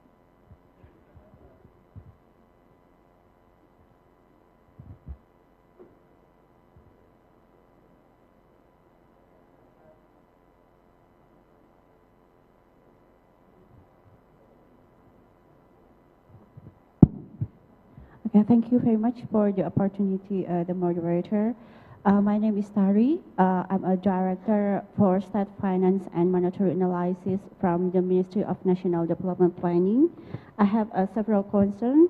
Maybe this is also apply for all the speakers or our distinguished speakers. As we know, if we are aim to grow in new mainstreaming in economic, in this case it's blue economic, we always need a support from the government in a kind of budget fiscal policy. And I also want the strategy to boost blue economics is designing economic instrument and also incentive. So I would like to ask about the appropriate fiscal incentive to boost blue economics. If there are any lesson learned from your country, what kind of fiscal incentive that we can apply to promote the blue economics, and if there's already set of instruments, is there any challenges to apply the instrument? And the second one is I would like to ask about the role of central government. Is there any intervention from the central government to boost the blue economics in your country? Maybe that's two concern of mine. Thank you very much. Yeah, thank you very much, Ms. Tari, for the very interesting questions. So without further ado, I would like to give opportunity to Dr. Sotil from Cambodia.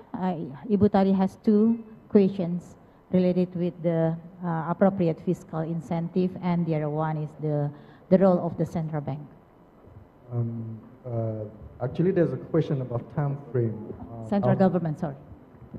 There's a question of time frame for the ASEAN framework for blue economy framework for ASEAN. I think the time frame have to align with what the blue economy would have to do with the long-term strategy of respective countries. What I can think of is if ASEAN adopted common aspiration to achieve, for example, the carbon neutral economy by, let's say, 50 or 60. So the blue economy probably have to be structured in such a way. On incentive, I mean, as a practice, tax is kind of penalty for harmful activity.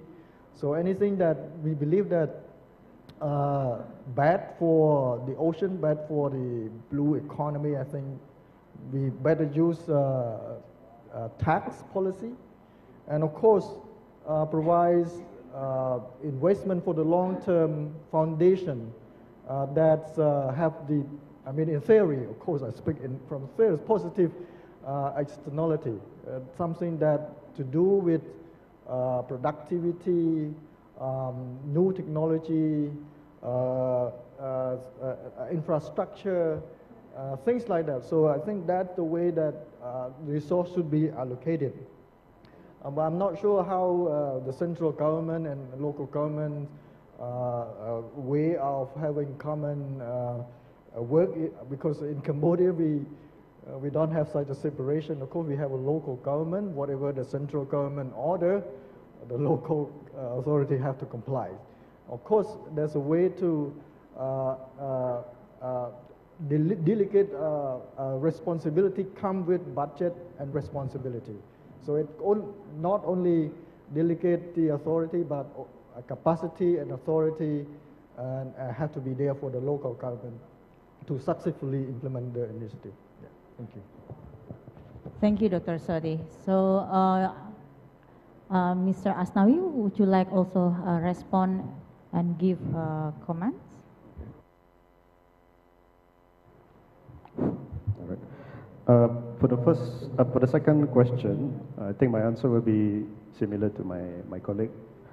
We don't have separation or distinction between local and central government. For the first question, it's about financial resources, right? So definitely in Brunei, we have there definitely rooms for improvement in terms of fiscal and public finance reforms. Public-private partnership in Brunei hasn't been fully utilized, and also in terms of sustainability financing, definitely we can capitalize on the banks in Brunei. The banks in Brunei are quite highly capitalized, and also in terms of utilizing our sovereign wealth funds, we have several sovereign wealth funds in Brunei. I think will be a good time to use our reserves, for the financing. Yeah. Thank you. Yeah, thank you, Mr. Asnawi. So, Dr. Vo and also Dr. Alon, I will give opportunity for both of you to also respond, but please, because of the limited time, please respond in the short. Thank you. Please, Dr. Alon and Dr. Vo. Okay, can I speak first? Very short. Incentive, right? If you look at right now, three things. One is we change the mindset about what we mean by development, right? Linear to circular economy, brown to green, and everything. So that's change mindset. Second, there's a commitment, right? Political will. And the third one, there's a market requirement, market pressure, right? Change the way of consumption, change the way of living. So there's a market signal for the change. So that's why kind of framework like a PPP, public-private partnership, using kind of market tools also very important. The second about the how to balance between the center and the local authorities. I think that depends on very much on each country. You have our feature. But from the case Vietnam, two things. One is, if you talk about the green economy or blue economy, many activities, they have a kind of externality. You have to look at in the broader, space, right? The whole country, even the whole region. So, CBA assessment, of course, benefit assessment and the role of the center, very important, supervision on the team. At the same time, we need more in terms of decentralization, because no one knows much better than the local authority, right? They know the problem, they know the advantage, they know everything. So together with the role of center, supervision, particularly in terms of assessment of externality of the activities or project, whatever, right? You give more power to the local authority, but at the same time, you control not just supervision, as already mentioned, how your location, the budget between the center and the local. And last, because each province, each city, they have their own, very specific. So that's why in Vietnam, together with the whole framework, we also give some specific mechanism, institution, legal framework for some, provinces, some city, they can have their own, right? So that's why we have master plan for the whole country. But at the same time, we also develop a master plan for each province, each region, and together with possibility to give them some, specific institution, legal framework, so they can do by themselves better. Yeah, thank you, Dr. Fo. Please apologize me, Dr. Alone, because of the limited time. We cannot give you opportunity to respond, but maybe further there will be more discussion, and you can elaborate more on the fiscal and also the role of the central government. So because of the limited time, I would like to return to the MC. Before that, please give a big applause to the presenters and the discussion for the second session. Thank you. Thank you, Ms. Laxmi, and all the speakers for insightful session. Please kindly stay on the stage because we're gonna do a photo session together. And for our speaker join virtual, please stay on your screen because we're gonna do a photo session. But first, there's a token of appreciation we'll give by Ms. Amalia Adininggar Widiasanti as Deputy Minister of Economic Affairs, Ministry of National Development Planning of the Republic of Indonesia, to give the token of appreciation. The first token of appreciation we'll give to our moderator, Ms. Laxmi Kusumawati. Let us give a big round of applause, ladies and gentlemen. The second to Mr. Asnawi Kamis. Next to Mr. Sotea Om.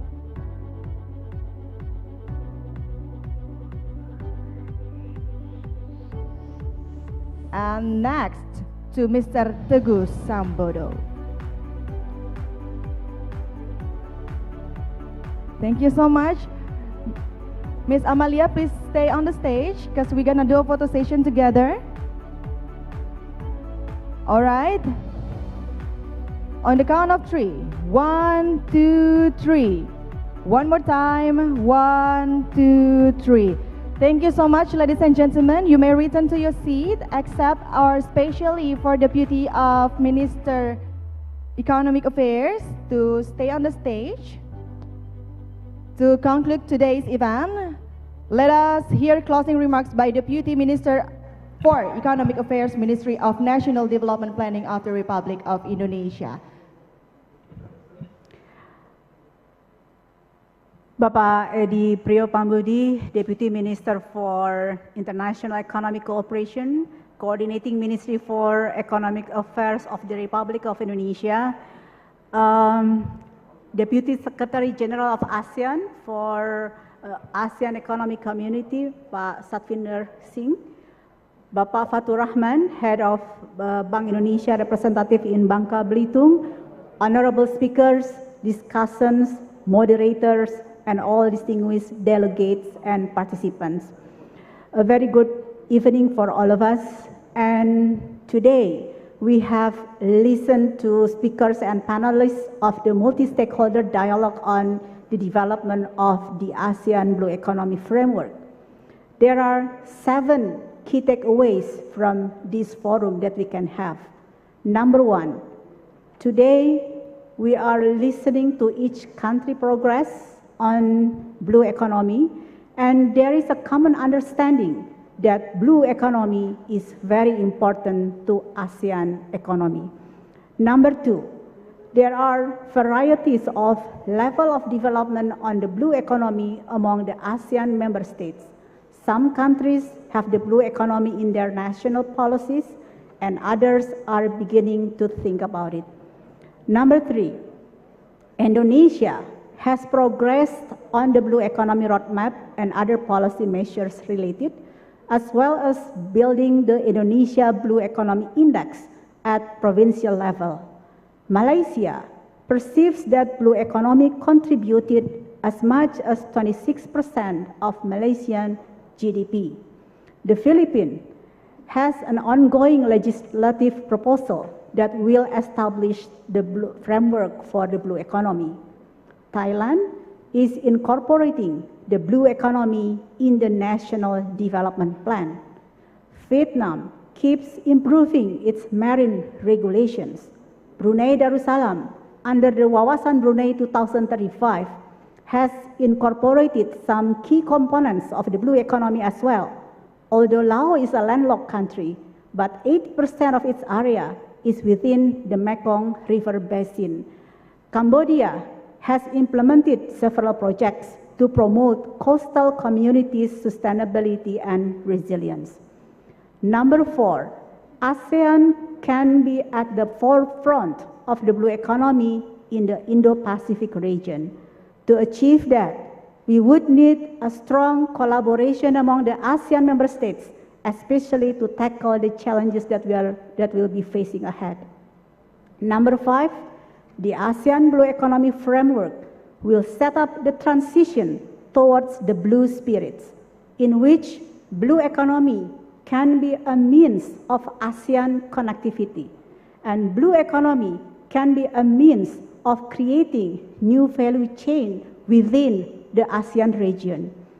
Number 6, therefore, Blue Economy Framework is actually a geostrategy for ASEAN, and Blue Economy will be the working platform for ASEAN to collaborate in improving productivity and value added. And from this, we will involve private sectors to develop new practical business strategies and investment plans. Number 7, we'll take all the inputs and consider thoughts from the speakers into our working draft. And ASEAN and the ASEAN Blue Economy draft will complement the national policies and priorities on blue economy. It will not be contradicting to each country national plan. We'll focus on regional level to further strengthen the national policies and taking into account diverse interests and priorities of the ASEAN member states and all relevant bodies and stakeholders.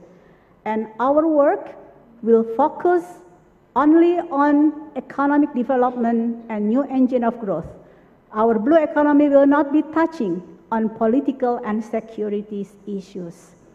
So on behalf of the government of Indonesia, I give my warmest appreciation to all honorable speakers and the distinguished delegates of the 43rd meeting of the High-Level Task Force on the ASEAN Economic Integration for coming to one of our beautiful parts of Indonesia in Bangka Belitung. And at this opportunity, I would also like to convey my appreciation to the Coordinating Ministry for Economic Affairs, Pak Edi and his team, for an excellent collaboration. And also I would like to convey my appreciation to my team from the Ministry of National Development Planning under the leadership of Ibu Laksmi to manage this event very well. I do appreciate an important and substantial support as well from area to make this event happen. And last but not least, I'm really looking forward to seeing all of you having to have a dinner tonight to try our best blue economy product of this island. A concrete example of blue food, because we'll be having a dinner at the seafood restaurant tonight, hosted by the Coordinating Ministry of Economic Affairs of the Republic of Indonesia. See you and try our blue food together. Thank you. Thank you so much to Ms. Amalia for your closing remarks. And now, ladies and gentlemen, finally, the entire organizing team of the side event of the 43rd meeting of High-Level Task Force on ASEAN Economic Integration would like to thank all of our excellent speakers, respectable discussants, honorable guests, and all who have participated actively in our event today. We hope this event can contribute to the development of ASEAN Blue Economy Framework as an emphasis to our commitment to take lead on making blue economy as our new engine of economic growth. For your information, there's a dinner invitation for all of our delegates and guests at Nelayan Seafood Restaurant. The dinner will start at 7 p.m. The committee will arrange transport from Sheraton to the Nelayan Seafood start by 6 p.m. For those of you who stay at Swiss Bell Resort Hotel, we also provide shuttle to go to the hotel. After that, the shuttle will be waiting until 6:30 p.m. for those who wish to join the dinner from Swiss Bell. Ladies and gentlemen, it has been a wonderful day. I am Sakila Cahya Mentari Isgani. Thank you and see you on the next event.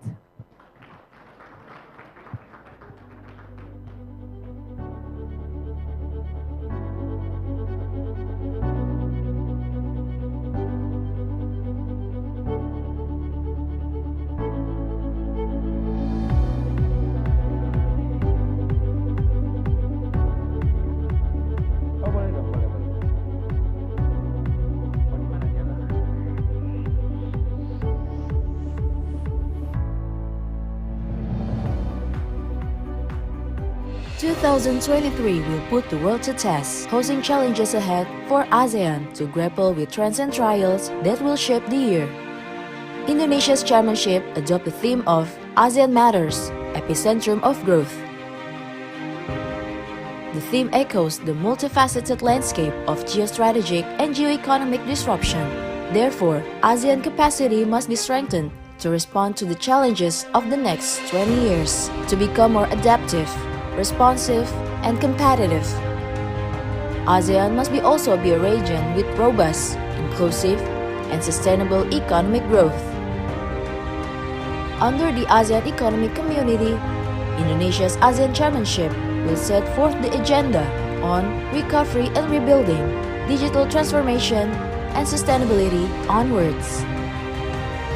By these three strategic thrusts, Indonesia will house a total of 16 Priority Economy Deliverables or PEDs to reify ASEAN into a region of growth, inclusivity, and sustainability. Under the first strategic thrust, we will seek to rebuild regional growth through connected markets and new competitiveness. 1. ASEAN Services Facilitation Framework. Complementing the ASEAN Economic Community, the PED seeks to enhance open market access to help improve policy and regulatory environment through seamless services within the ASEAN market. 2. Fostering recovery and ensuring economic financial stability and resilience. To foster further recovery amidst all the challenges, promoting collaboration between finance and health authorities remain essential to enhance ASEAN's health capacity. This includes promoting infrastructure financing, promoting tax and custom cooperation, addressing exit strategy, spillovers, and scaring effects to comprehend cross-cutting policy mix. 3. ASEAN Leaders' Declaration on Strengthening Food Security. serving as a basis to develop programs and policy to ensure sustainable production and continued flow of agricultural and food products. This declaration seeks to maintain regional supply chains as well as logistics system to secure the smooth distribution of agricultural and food products for the people of ASEAN, especially in the face of an impending crisis, to improve its resiliency towards future unprecedented situation on food security. 4. Signing of the second protocol to amend the agreement establishing the ASEAN-Australia-New Zealand Free Trade Area. To optimize regional trade and accelerate supply chain resilience, the signing of this new protocol will equip new chapters on government procurement, MSMEs, and sustainable trade between ASEAN and its trading partners. 5. Establishment of the RCEP support unit in the ASEAN Secretariat Jakarta, Indonesia. To maximize broader economic integration, the RCEP support unit within the ASEAN Secretariat in Jakarta will serve as an integral part to monitor the implementation of the RCEP agreement in an efficient manner. 6. ASEAN Framework on Industrial Project-Based Initiatives. Exploration of project-based initiatives for a wide array of sectors will allow ASEAN to grow new production networks, strengthen long-term sustainable development, and enhance regional businesses' understanding of relevant policy measures. The second strategic thrust will manifest an acceleration of inclusive digital economy transformation and participation. 7. Full implementation of E4D through the ASEAN Single Window. This includes supporting the Bandar Seri Begawan roadmap on digital transformation by fully implementing the electronic Form D to facilitate seamless logistics and digitally enabled trade within and across ASEAN. 8. Advancing payment connectivity and promoting digital financial literacy and inclusion to support inclusive economic growth and strengthening resilience in financial sector. To advance digital financial inclusion in ASEAN, inclusive cross-border payment connectivity and digital financial literacy are timely, specifically for MSMEs. We acknowledge this opportunity to promote the use of local currency settlements and more. 9. Leaders' statement to develop the ASEAN Digital Economy Framework Agreement. As the fastest-growing internet markets in the world, ASEAN will need a foundational strategy. Development of the ASEAN Digital Economy Framework Agreement will cater the rapid adoption of digital technologies, fostering growth and innovation throughout the region. 10. Regulatory pilot space to facilitate cross-border digital data flows enabling self-driving car. To support a sustainable, competitive market for digital services supply, including autonomous vehicle in ASEAN, regulatory alignment on data flows will support harmonized growth of digital services in the midst of new and emerging technologies. 11. ASEAN Framework on Logistics for Digital Economy Supply Chain for Rural Area, incorporating the intersection between logistic operations, regional supply chain, and MSMEs. This framework will allow inclusive implementation of digital economy supply chain for rural areas within ASEAN. The third strategic thrust will aim to promote sustainable economic growth for a resilient future. 12. Roadmap of ASEAN harmonized standards to support SDGs, enabling all three dimensions of sustainability: social, economy, and environmental. Harmonized standards are essential for ASEAN member states to support market integration by ensuring safety, health, and protection of the environment to uphold SDGs implementation. 13. Development of the electric vehicle ecosystem. The adoption of electric vehicles or EV has emerged as a promising solution to support energy transition and decarbonization in the transport sector. Developing a regional electric vehicle ecosystem is essential to accelerate EV adoption and utilization in ASEAN. 14. Development of ASEAN Blue Economy Framework. Thriving on the threats of marine resources and biodiversity hotspots, the region will benefit from the development of ASEAN Blue Economy Framework by incorporating cross-sectoral approaches, value chain creation, and supporting inclusiveness to make blue economy the new engine for ASEAN's future economic growth. 15. Promoting transition finance to support sustainable finance and green economy. The prevailing energy crisis calls for trends to navigate energy transition finance mechanism. The inclusion of transition activities in the next version of ASEAN Taxonomy for Sustainable Finance will allow ASEAN to undertake a shift in its business models to meet sustainability targets and transitional finance projects. 16. Joint Declaration on Sustainable Energy Security through Interconnectivity. The joint declaration will strengthen intra-ASEAN energy commodities and establish regional supply chain for renewable energy to achieve energy interconnectivity and market integration. Indonesia is honored to work hand-in-hand with all ASEAN member states to maintain regional stability, bolster economic prosperity, and strengthen ASEAN centrality to encompass the ASEAN economic community as an epicentrum of growth.